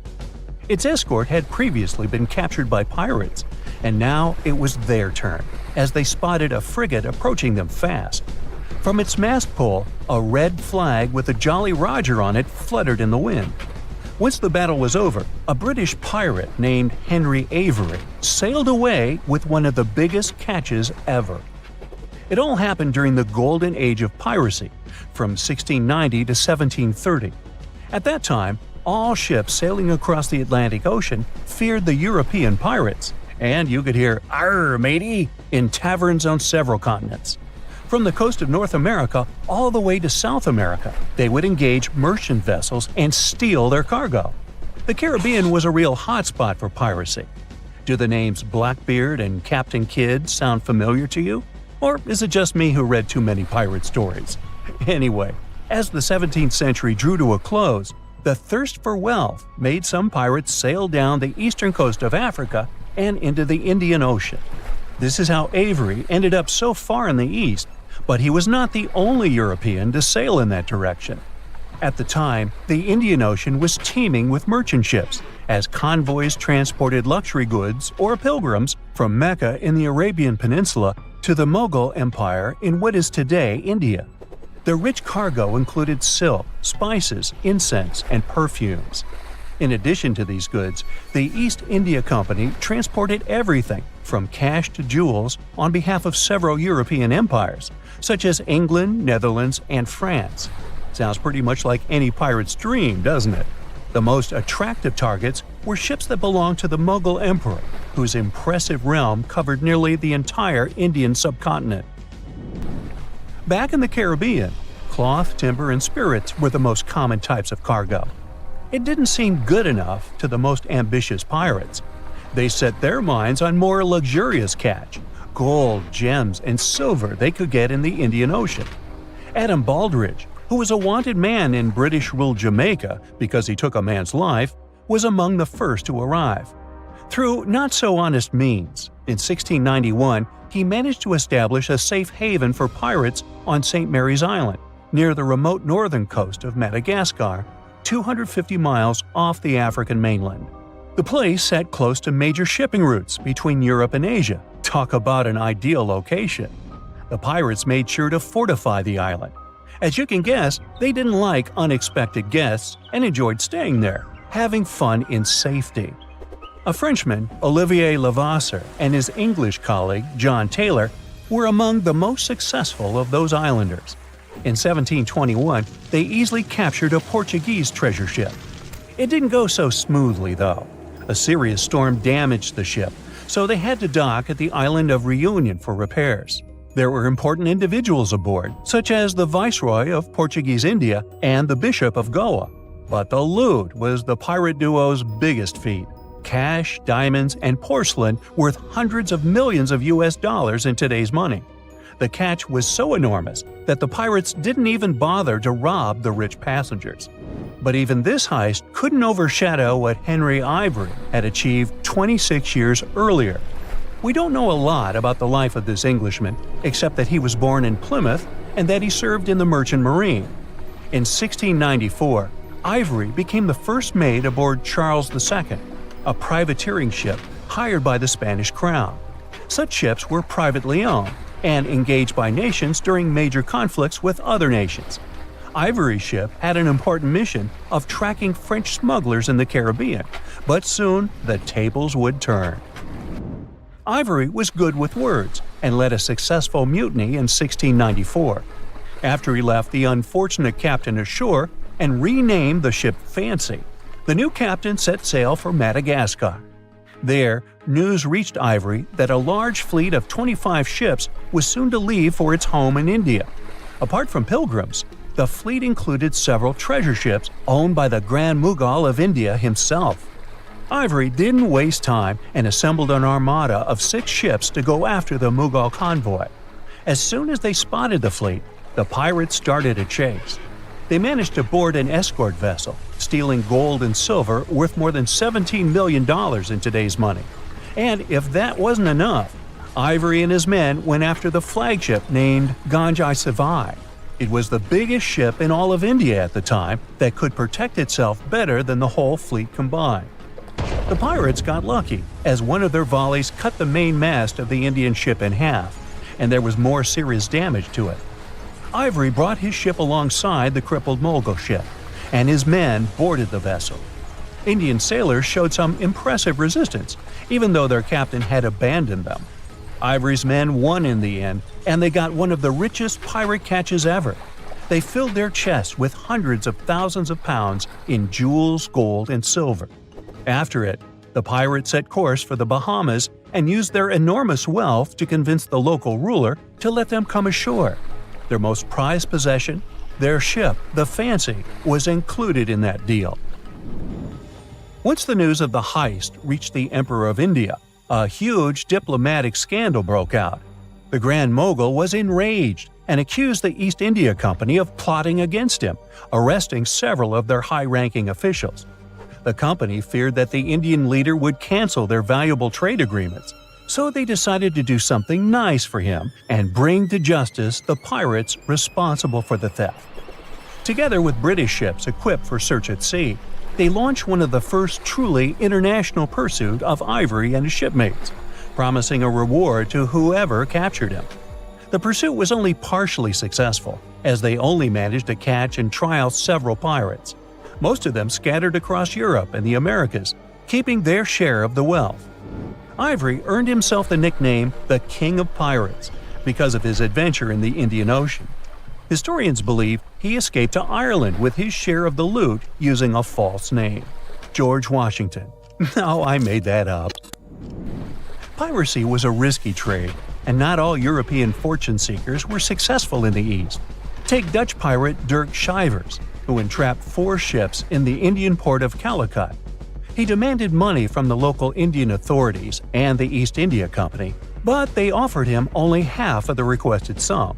Finally, they settled on a different amount. When it didn't arrive, Schijvers set another ship ablaze. By this point, both the British and the Indians had had enough, and they hired 10 Indian pirate ships to drive Schijvers away, which they succeeded in doing. The pirate captain was forced to return for repairs to St. Mary's Island empty-handed. Oh well. The end of the 18th century and an increased European presence in the region brought about the end of the golden age of piracy. As the British authorities increased raids on pirate strongholds, the number of pirates decreased significantly. In 1692, a huge earthquake that was followed by a tsunami erased a well-known pirate haven from the map, Port Royal in Jamaica. But piracy in the Indian Ocean never fully disappeared. Modern pirates might not have an eye patch or a parrot on their shoulder, but they mean business just as the pirates from the past. The Strait of Malacca connects the Indian Ocean to the Pacific, and today, around 40% of world trade takes place through it. Despite this fact, piracy was alive and well here even in the 21st century. The national authorities of Malaysia and Indonesia, 2 countries the strait separates, were finally able to curb piracy only in 2016. No, it's not a romantic story at all. Most people know that pyramids were built as grand tombs for the pharaohs, designed to ensure they had a smooth journey to the afterlife. The Great Pyramid of Giza, for instance, was constructed for the pharaoh Khufu. But what most people don't know is that this whole pyramid building trend started right here with the step pyramid of Djoser about 4,700 years ago. This massive structure was built for Pharaoh Djoser, a ruler from Egypt's 3rd dynasty. It rises 7 layers high above the ground and stands about 200 feet tall. We think of it today as a phenomenal architectural project, but for ancient Egyptians, the step pyramid of Djoser turned out to be more like a massive experiment, a trial run, if you will, to perfect their building skills before they moved on to even more ambitious pyramids. Reaching new heights is super exciting, but the real mystery is what is going on below the ground. In this pyramid's underground labyrinth, there is a network of tunnels stretching about 3.5 miles long, and some researchers believe these tunnels might have been part of a sophisticated water system that could completely change what we think about pyramid construction. Let's talk about this massive complex located in Saqqara. Surrounding the pyramid, there's what's known as a dry moat, a continuous trench that is up to 164 feet wide and almost 2 miles long. It forms a sort of rectangular shape around the pyramid. This trench has an average depth of about 65 feet. Now, if you were to add up all the earth and rock they dug out to create this moat, it would be about 10 times the volume of the step pyramid itself. For the longest time, people just assumed this trench was nothing more than a huge quarry, a place where they dug up stone and clay to build the step pyramid. Makes sense, right? But when you take a closer look, it doesn't add up. The trench is too narrow and deep to be practical for mining, and its layout doesn't match anything we know about ancient Egyptian quarrying methods. Plus, some sections of the trench are actually covered with a rocky ceiling, which would have made it nearly impossible to use as a quarry. Another theory suggests that the dry moat had some kind of spiritual significance. Maybe it was a sacred place, where souls of nobles gathered to serve the late king in the afterlife. There are even niches in the walls that work as a hint at this spiritual function. But most researchers believe that this purpose likely developed much later, long after the complex was built for Djoser. So what was the moat really designed for? In 2020, a researcher came up with a pretty intriguing idea. It is possible that this trench was actually designed to collect and manage water, especially after heavy rainfalls. Now, that makes sense when you consider the location. The moat sits in an area that could easily have been flooded by runoff water from nearby plains. This could also explain why the trench wasn't used for new graves until much later when the climate became drier and less prone to flooding. The story becomes even more intriguing, as this trench appears to be part of a larger, more complex hydraulic system within the Djoser complex. It is like the trench has several compartments, carefully carved out of the rock and connected by tunnels. These compartments likely served as a part of a water treatment system, where water would flow from one compartment to the next, getting cleaner as it moved along. Now, here is where things start to tie into the pyramid itself. The Djoser complex has a series of underground shafts, and some researchers think that water from the moat's deep trench might have been used to power a hydraulic lift system, and this giant water-powered elevator could have been used to raise the heavy stones needed to build the pyramid. It worked like a volcano, but instead of lava, water did the heavy lifting. Imagine a big deep hole in the ground at the center of the pyramid site. Inside this hole, there was a huge wooden platform, kind of like a giant raft that could move up and down. When the workers wanted to lift a heavy stone, they would fill the hole with water. As the water rose, the wooden platform started to float up, carrying the stone with it, almost like a giant water-powered elevator. When the stone reached the right height, the workers slid it off the platform and onto the pyramid. The idea is that water from the deep trench, after being cleaned and filtered, would flow into these shafts. A massive float, possibly made of wood, would then rise as the water filled the shaft, lifting the stones up to where they were needed for construction. Once the stone was in place, they'd let the water out, lowering the platform back down to the bottom, ready to lift the next stone. This fancy hydraulic lift system could have been a game changer, making the whole building process a lot faster and more efficient without using a lot of workforce. It is like the ancient Egyptians were already embracing the whole idea of work smarter, not harder. But of course, not everyone is on board with this theory. Some experts argue that the area where the step pyramid of Djoser was built couldn't have held enough water from occasional rains to maintain such a fancy hydraulic system. The main theory suggests that, in the past, there might have been some kind of lake nearby that would have filled up after a period of rain, and this lake could have supplied water to the complex's hydraulic system. But there is no mention of such a lake in any ancient Egyptian writings, so it might be more of a what-if situation than a reality. And then there's the issue of the hard work itself. Remember when I said this method could have allowed the ancient builders to raise stones with far less effort? Well, that might not be entirely true. According to some experts, just building this hydraulic device would have required a lot more heavy work than simply moving the stone blocks using good old-fashioned manpower. And let's not forget, the step pyramid of Djoser is like a baby pyramid compared to those that came later. The stones used for Djoser's pyramid weighed, on average, about 660 pounds each, which is nothing compared to the more than 2.5-ton blocks used later for the pyramid of Chephren. If this cool water lift theory gets completely ruled out, we still need to explain how this pyramid was built in the first place. To answer that, we need to rewind a bit and talk about the original plans. See, before Djoser's tomb became a pyramid, the idea was to construct a simple mastaba. This type of tomb was pretty common in earlier periods, a flat-roofed, rectangular structure with sloping sides.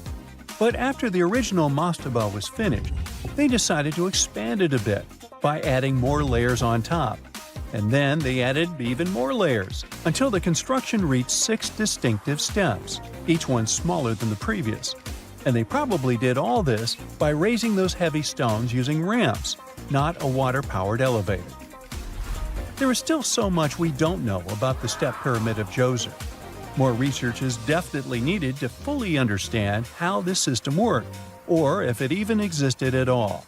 But the idea of using water to help build the pyramid adds a whole new layer to our understanding of ancient Egyptian engineering. It's a powerful reminder of just how clever and resourceful those builders were, using the natural landscape and the power of water to create one of the most iconic monuments in history. You are lost deep within the jungle in the Yucatan Peninsula in Mexico. There are strange noises all around you, and to make it worse, the sun is setting. Soon, you'll be alone in the middle of an unknown rainforest. Guess it was a pretty bad idea to come looking for El Dorado on your own, wasn't it? You keep walking as fast as you can, when suddenly, wait! What's this you're seeing? It looks like large stairways made out of stone. This definitely doesn't look natural, so you take a picture. Maybe you didn't strike gold, but you might have just found something relevant. Congratulations! You found Akhumtun, a long-lost Mayan city, hidden 37 miles into the jungle. The name literally translates to stone column. Stone was probably in at the time, so these guys used a lot of it to build their pyramids, houses, and even ball courts. If you ever thought that Europeans invented ball games, think twice. Mayans loved to play ball games for recreational purposes. Akhumtun is part of a series of other long-lost Mayan cities that are being discovered with the help of new technology nowadays. We'll talk more about the other ones in a jiffy. Perhaps the biggest surprise of this one is that it was surrounded by wetlands, which is why the city was built on high ground. The city was monumental, covering an area of over 120 acres. That would be as big as 90 football fields right next to each other. Scientists have found proof that Akhumtun had pyramids of up to 49 feet high, and that it was likely an important social hub between 250 and 1000 CE. This is definitely a game changer. But lost Mayan cities began to be unearthed in the 19th century. Modern technologies, such as LiDAR imaging, help archaeologists see through dense canopies of the forests. This means that people don't really have to risk getting lost in the tropical jungle like you did at the beginning of this video. LiDAR works sort of like an X-ray. It sends out laser beams that can detect any signs of ruins or ancient constructions. According to space archaeologist Serapeum, satellite imagery has been a key player in discovering ancient cities in South America, Egypt, and other places. Sarah herself spends most of her days scouring images for any signs of where there could have been cities long ago. She says that more often than not, what happens is that ruins are covered by vegetation, soil, or sand, which makes them super tricky to find.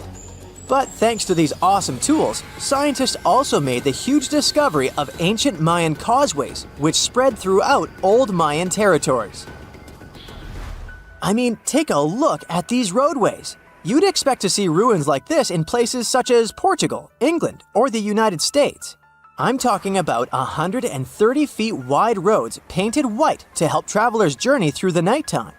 Scientists recently unearthed a 110-mile network of roads such as these, and they think this dates back to before the first registered Mayan highways we've known so far.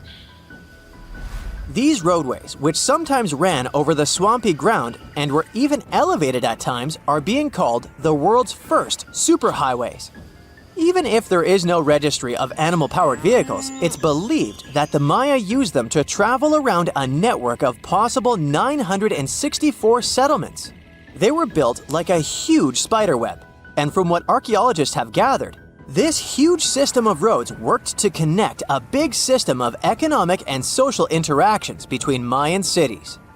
This completely debunks the traditional idea that the Mayan pre-classic period, which dates back to 2000 BCE, was made of small, tribal settlements. Imagine the manpower and engineering ability you need to muster to build something close to these white highways. Scientists believe that these causeways were built pretty much the same way as the Mayans built their pyramids, with a mixture of mud and quarry stone. Oh, and using several layers of limestone to make them white. That's pretty cool, right? But let's take a few steps back for a moment to get some context. The Mayans were one of the biggest pre-Columbian civilizations living in the Americas. Until now, experts believe that at its apex, the Mayan civilization consisted of over 40 cities with a population of millions of people. That's a lot of folks. Their civilization spanned Mexico's Yucatan Peninsula, Guatemala, and Belize. And they survived mainly on agriculture. The thing is, the Yucatan Peninsula was an extremely difficult place to grow crops. So the Mayans had to develop a complex irrigation system in most of their cities. They built a series of ceremonial buildings, pyramids, and plazas. The Mayans might have been keen pyramid builders, but they also developed an advanced astronomical system. With whatever ancient technology they had, they were able to predict the exact location of planets such as Venus and Mars, as well as the exact dates of eclipses. If you've ever seen examples of ancient Mayan cities, this is Tikal. Located at the heart of the Guatemalan jungle, Tikal is believed to have been the capital of the ancient Mayan conquest state. At its height, it was comparable in importance to cities such as London or New York in today's world. It's composed of a series of complex monuments. The North Acropolis is one of Tikal's most ancient complexes of monuments. Built solely by human hands around 350 BCE, it served as the resting place of kings and chiefs. Its monuments are up to 200 feet high. Back in the day, the step pyramid temples were painted a beautiful red. Mayans loved that color. Today, of course, you'll only see the limestone. Then there's Chichen Itza. It's got one of the best preserved pyramids on Earth to date. Located in Mexico's Yucatan state, this Mayan city is well over 1,500 years old. At its peak, it was home to 35,000 people. The site covers 4 square miles of land. The highlight is El Castillo, a tremendous step-like temple standing 80 feet above ground.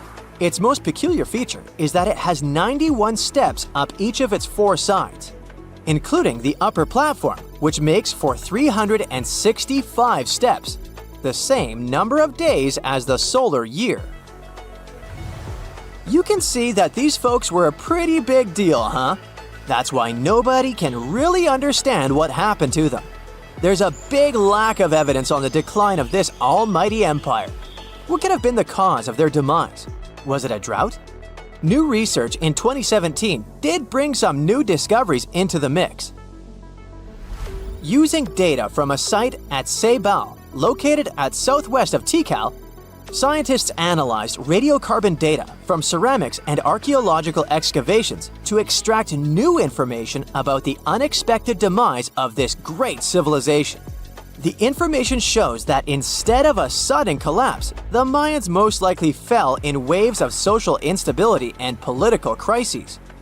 These events are believed to have deteriorated Mayan city centers and began causing the dispersion of the Mayan population. It's hard to pinpoint the exact causes, though.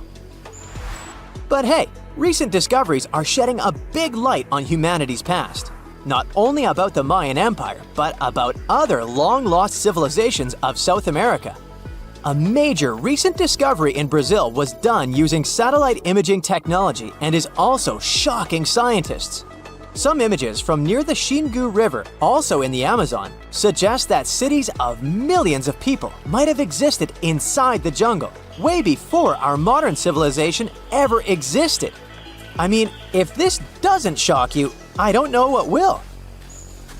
Satellite imagery also detected a network of trenches dating back to 200 and 1200 CE in the Bolivian Amazon forest. These proofs suggest settlements that could have supported around 60,000 people right in the middle of the Amazon forest. When researchers from the University of Florida went on ground to check the satellite information, they were shocked to find several mounds that were accompanied by ditches and geoglyphs. Archaeologists also found remnants of carefully designed walls centered around plazas, much like the type of construction done by the ancient Mayans. There are many myths around arguably the greatest structure ever built by humans, the Great Wall of China. Some say it's so grand that it's visible from space. Others claim that you can see it from as far as the moon. Other theories suggest that the builders of the wall were left inside. Well, sorry to disappoint you, but all these impressive stories are just myths. But even with those stories busted, the Great Wall of China is an impressive and truly breathtaking structure. So let me tell you its true story. Today, China is one of the most populated countries in the world, counting as many as 1.4 billion residents. It's also one of the oldest nations in the world. It has 3,500 years of continuous written history, but the civilization existed long before that. There is a theory that while the European continent, for example, was most likely reached by humans from Africa, China wasn't populated by settlers that came from somewhere else. Some people believe that the Chinese civilization got formed from local Stone Age people who lived on the territory since the prehistoric period. So now, the Great Wall of China. It's truly big even by today's standard, stretching for over 13,000 miles.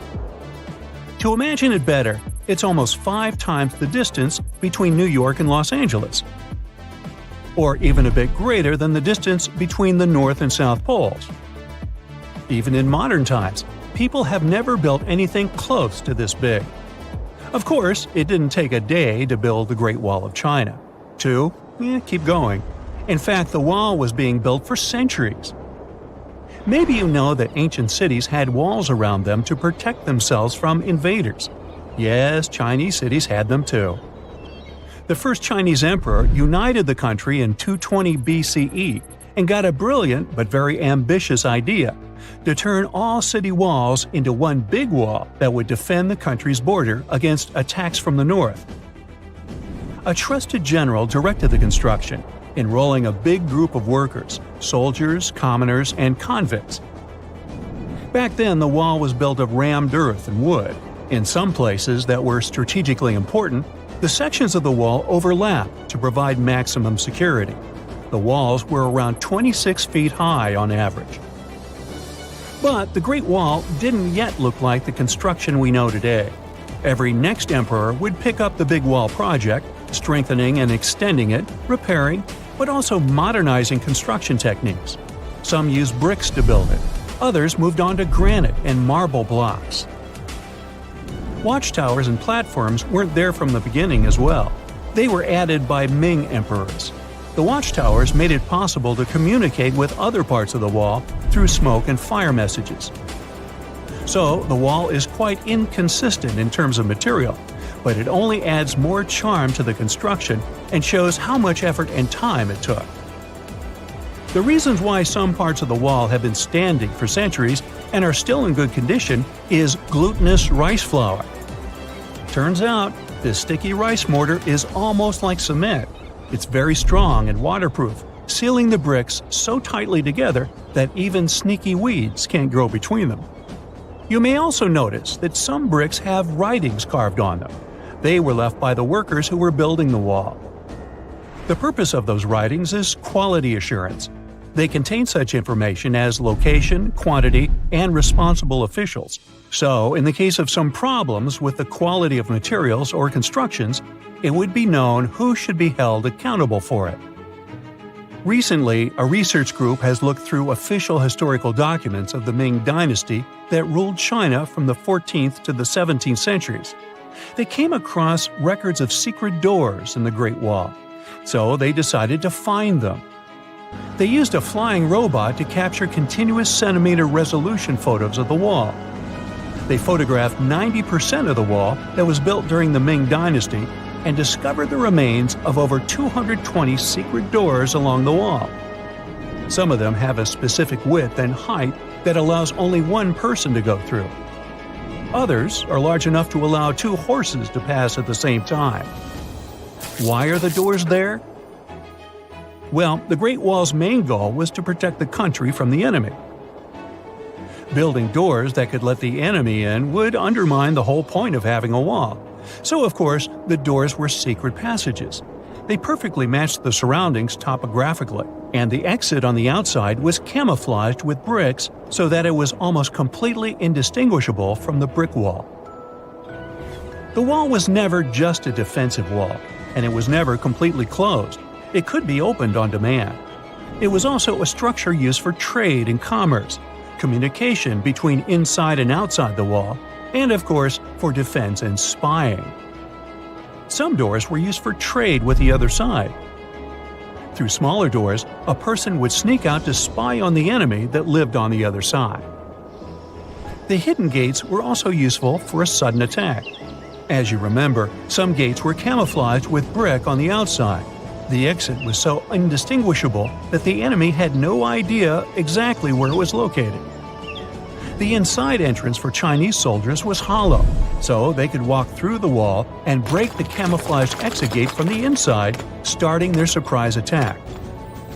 Now, even though the main point was to prevent outsiders from getting into the city, the wall wasn't too effective on that matter. It could still be climbed over or marched around.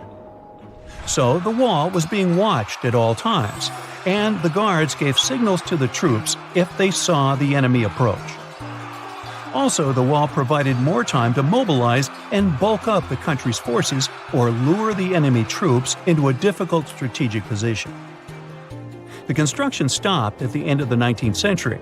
The wall lost its strategic and military importance due to technological advances. Over the centuries to today, only 8% of the Great Wall is in good condition, and the rest is damaged. Also, around 1/3 of the wall has disappeared without a trace, due to both natural erosion and human damage. I guess you could say it's now just a pretty good wall. As you remember, the first parts of the wall were built out of rammed earth and wood. These are not the most unfailing materials if we're talking about thousands of years. Also, destructive farming methods have turned large areas into a desert and contributed to erosion. Also, many bricks were taken away from the wall in the last century to be used in building farms and houses. The wall is being deconstructed stone by stone even today, but this time by tourists. Quite a few of them take a stone as a souvenir. That's a total of a lot of stones, considering that over 10 million tourists visit the Great Wall every year. Since 1987, the wall has been a UNESCO World Heritage Site, highlighting that it has an outstanding importance to humanity. The wall is one of China's 56 World Heritage Sites, second place among countries with landmarks protected by UNESCO. Who's first, you ask? Well, the top spot, with 58 World Heritage Sites, belongs to Italy. And do you know that the wall isn't only a famous tourist attraction, but also the location of the Great Wall Marathon? It's a marathon that was established in 1999 and is one of the most challenging ones in the world. You guessed right, people run along the wall, including all the steps. There are 3 distances, so that participants can run a full marathon that is 26 miles, a half marathon that's 13 miles, or just have a fun run of 5 miles. Summers in the Middle East get so hot that they change the landscape dramatically and make entire cities resurface from the past. That's what happened in 2018 when the city built by a mysterious empire on the Tigris River was finally released from its water trap. Archaeologists rushed to the location as they didn't want to miss a rare chance to excavate the site and learn more about the history of the place.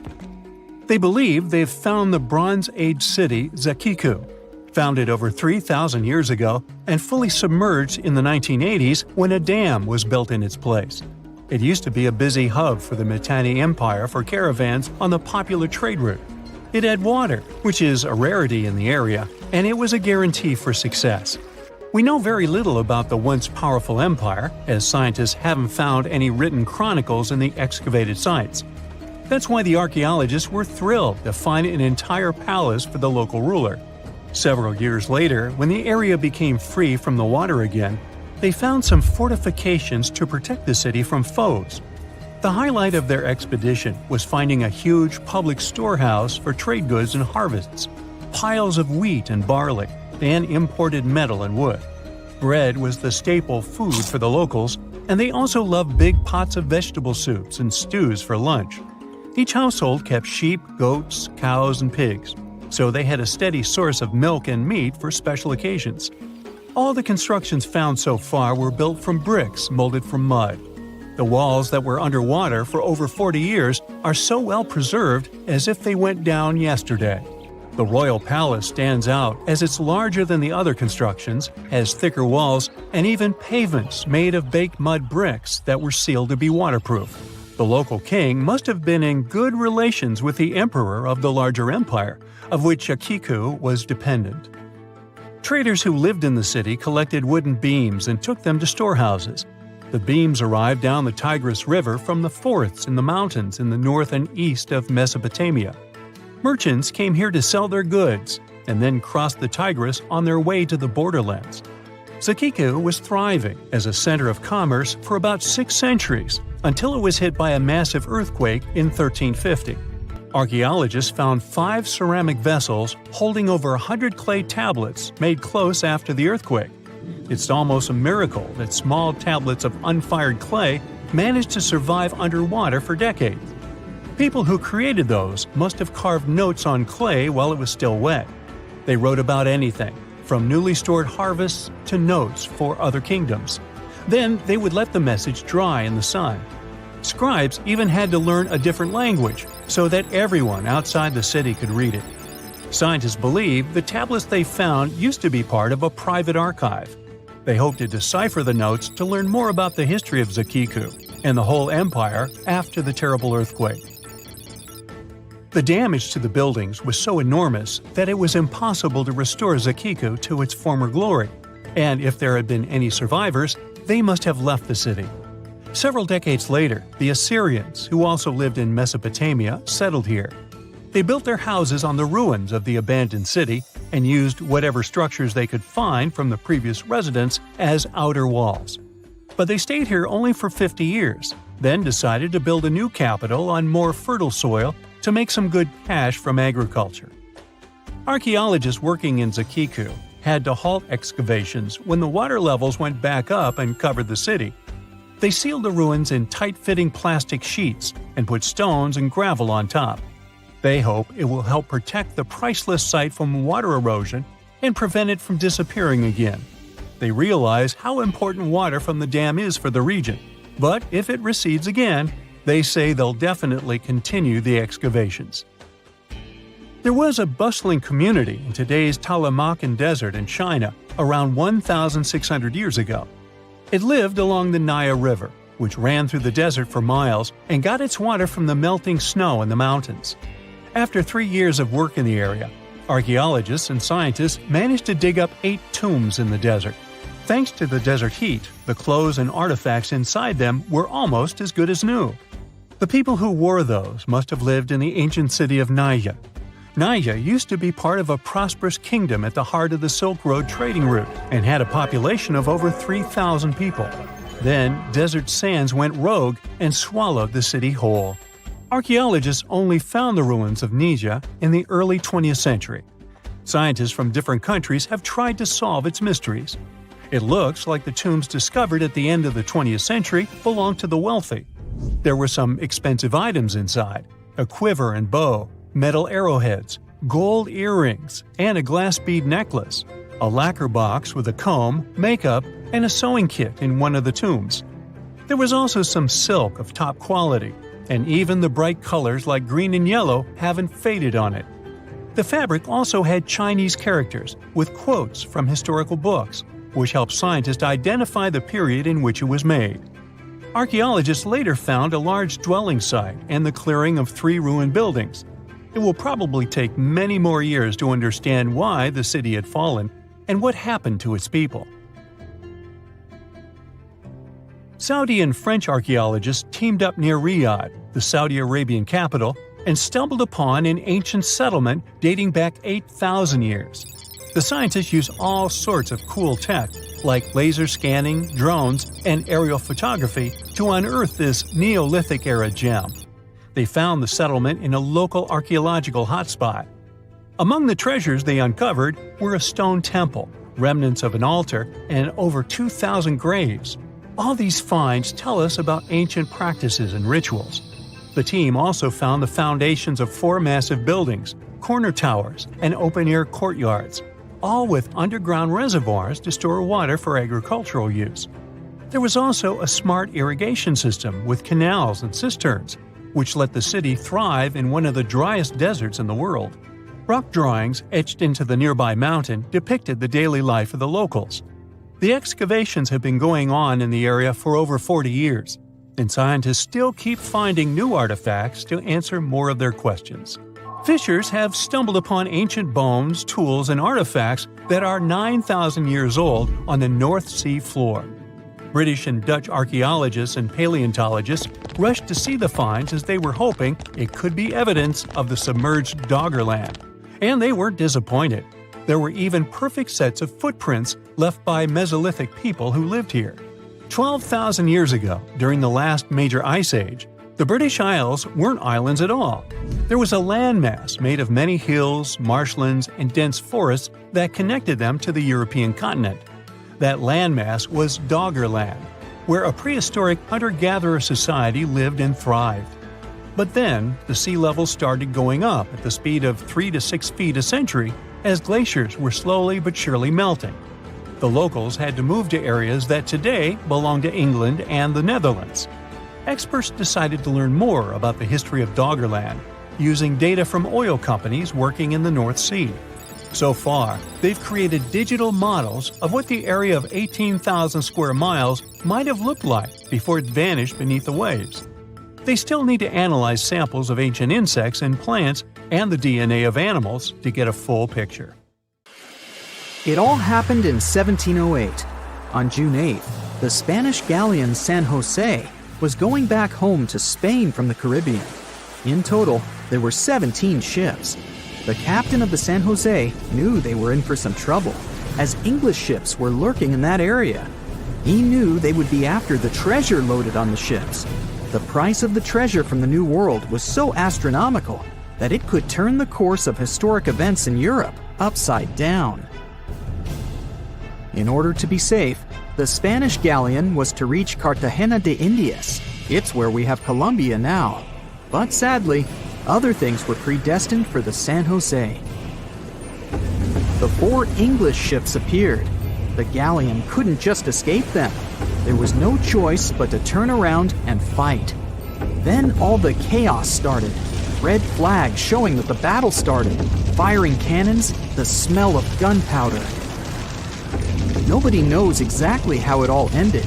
As dusk fell, it was hard to see clearly what was happening. The only thing that remained in history was the sinking flagship San Jose. Then, silence. No wonder that San Jose, being the flagship, was the most strategically important galleon. She would carry an insane amount of precious metals, such as gold and silver, pearls, and gems, such as emeralds.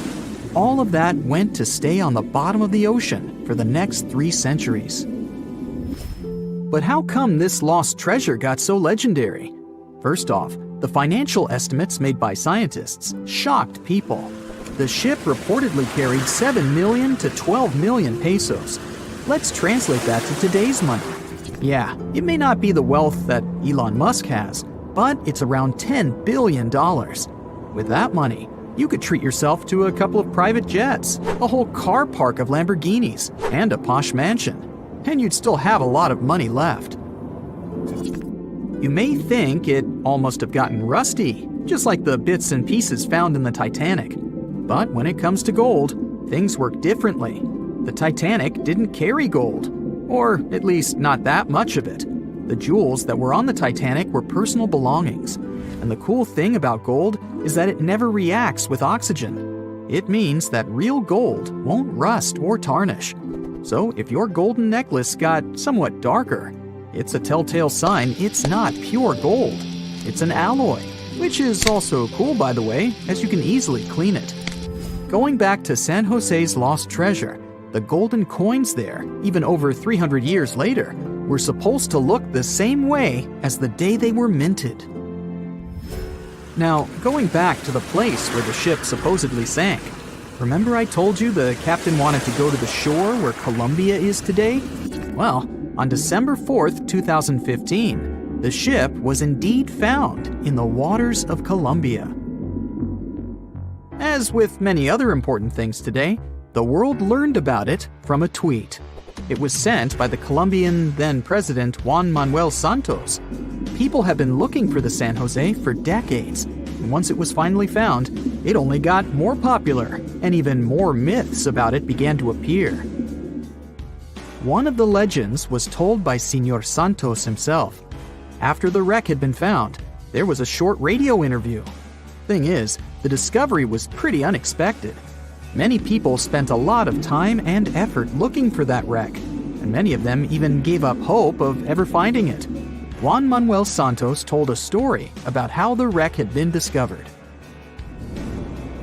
There was an official event outside Colombia where he was accosted by a man. He looked like the famous writer Hemingway. He sported a white beard and had white hair. The only thing that Hemingway-looking man wanted was 2 minutes of Santos's time. The president conceded and listened to the man. What happened next was unbelievable. The man pulled out an antique map, more precisely, a carefully framed copy, and told the president that no one else knew about it. The man pointed to one exact spot.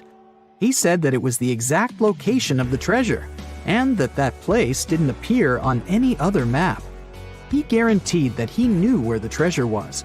The story sounded crazy and swashbuckling. Whoever that man was, he turned out to be right. His identity remains a mystery for everyone, but somehow that man found the funding, determined the area to be inspected, and even made his way to meet the president.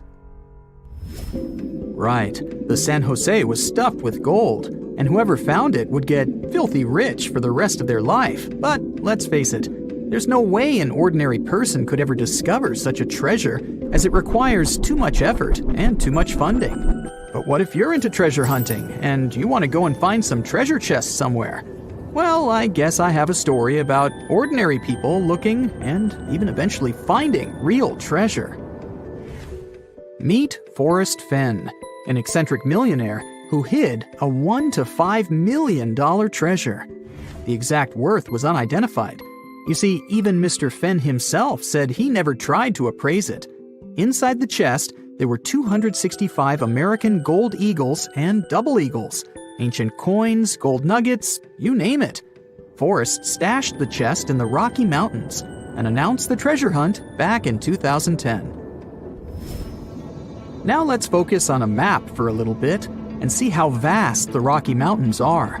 Basically, the treasure hunters were supposed to sweep the two countries, both the USA and Canada.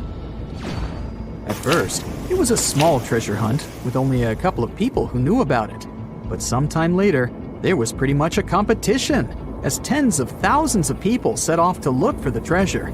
There was research stating that over the decade, about 350,000 people tried their luck looking for the mystery chest.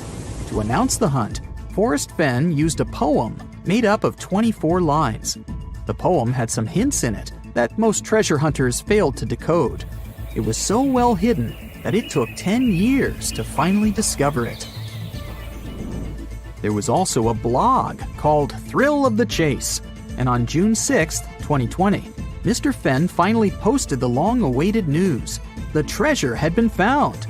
Forrest himself admitted that anyone who read the instructions from the poem carefully could find the treasure. The poem created a lot of buzz on the internet, with many users trying to decode the 9 hints the poem had. Some of them even suggested the possible keys to decode the puzzle. Those speculations might have helped the person who eventually found the treasure. At first, even Forrest Fenn himself didn't know who cracked all the codes in the poem, made it through the dense forest, and retrieved the chest. The lucky finder preferred to stay anonymous, and all we initially knew was that it was a man from the eastern United States. The winner sent a photograph to Forrest Fenn, and thus the treasure hunt was officially over. Sometime later, though, he revealed himself. It was Jack Stewart, a former journalist and medical student. The treasure was hidden under a canopy of stars in a forest in the Rocky Mountains. The vegetation there is lush, so the chest was hidden deep within. The chest had never been moved from the place where it was originally hidden. The exact location is still unknown, but we know that the treasure was hidden in Wyoming. Jack admitted that not all the advertised treasures were found in the chest. A small gold frog on a necklace and a Spanish emerald ring were missing. Forrest indeed found the frog in his collection and gave it to Stewart, but he failed to find the ring. The treasure hunt created by Forrest Fenn may seem extravagant, but he explained why he decided to start it. The only thing he claimed to have in mind was to give people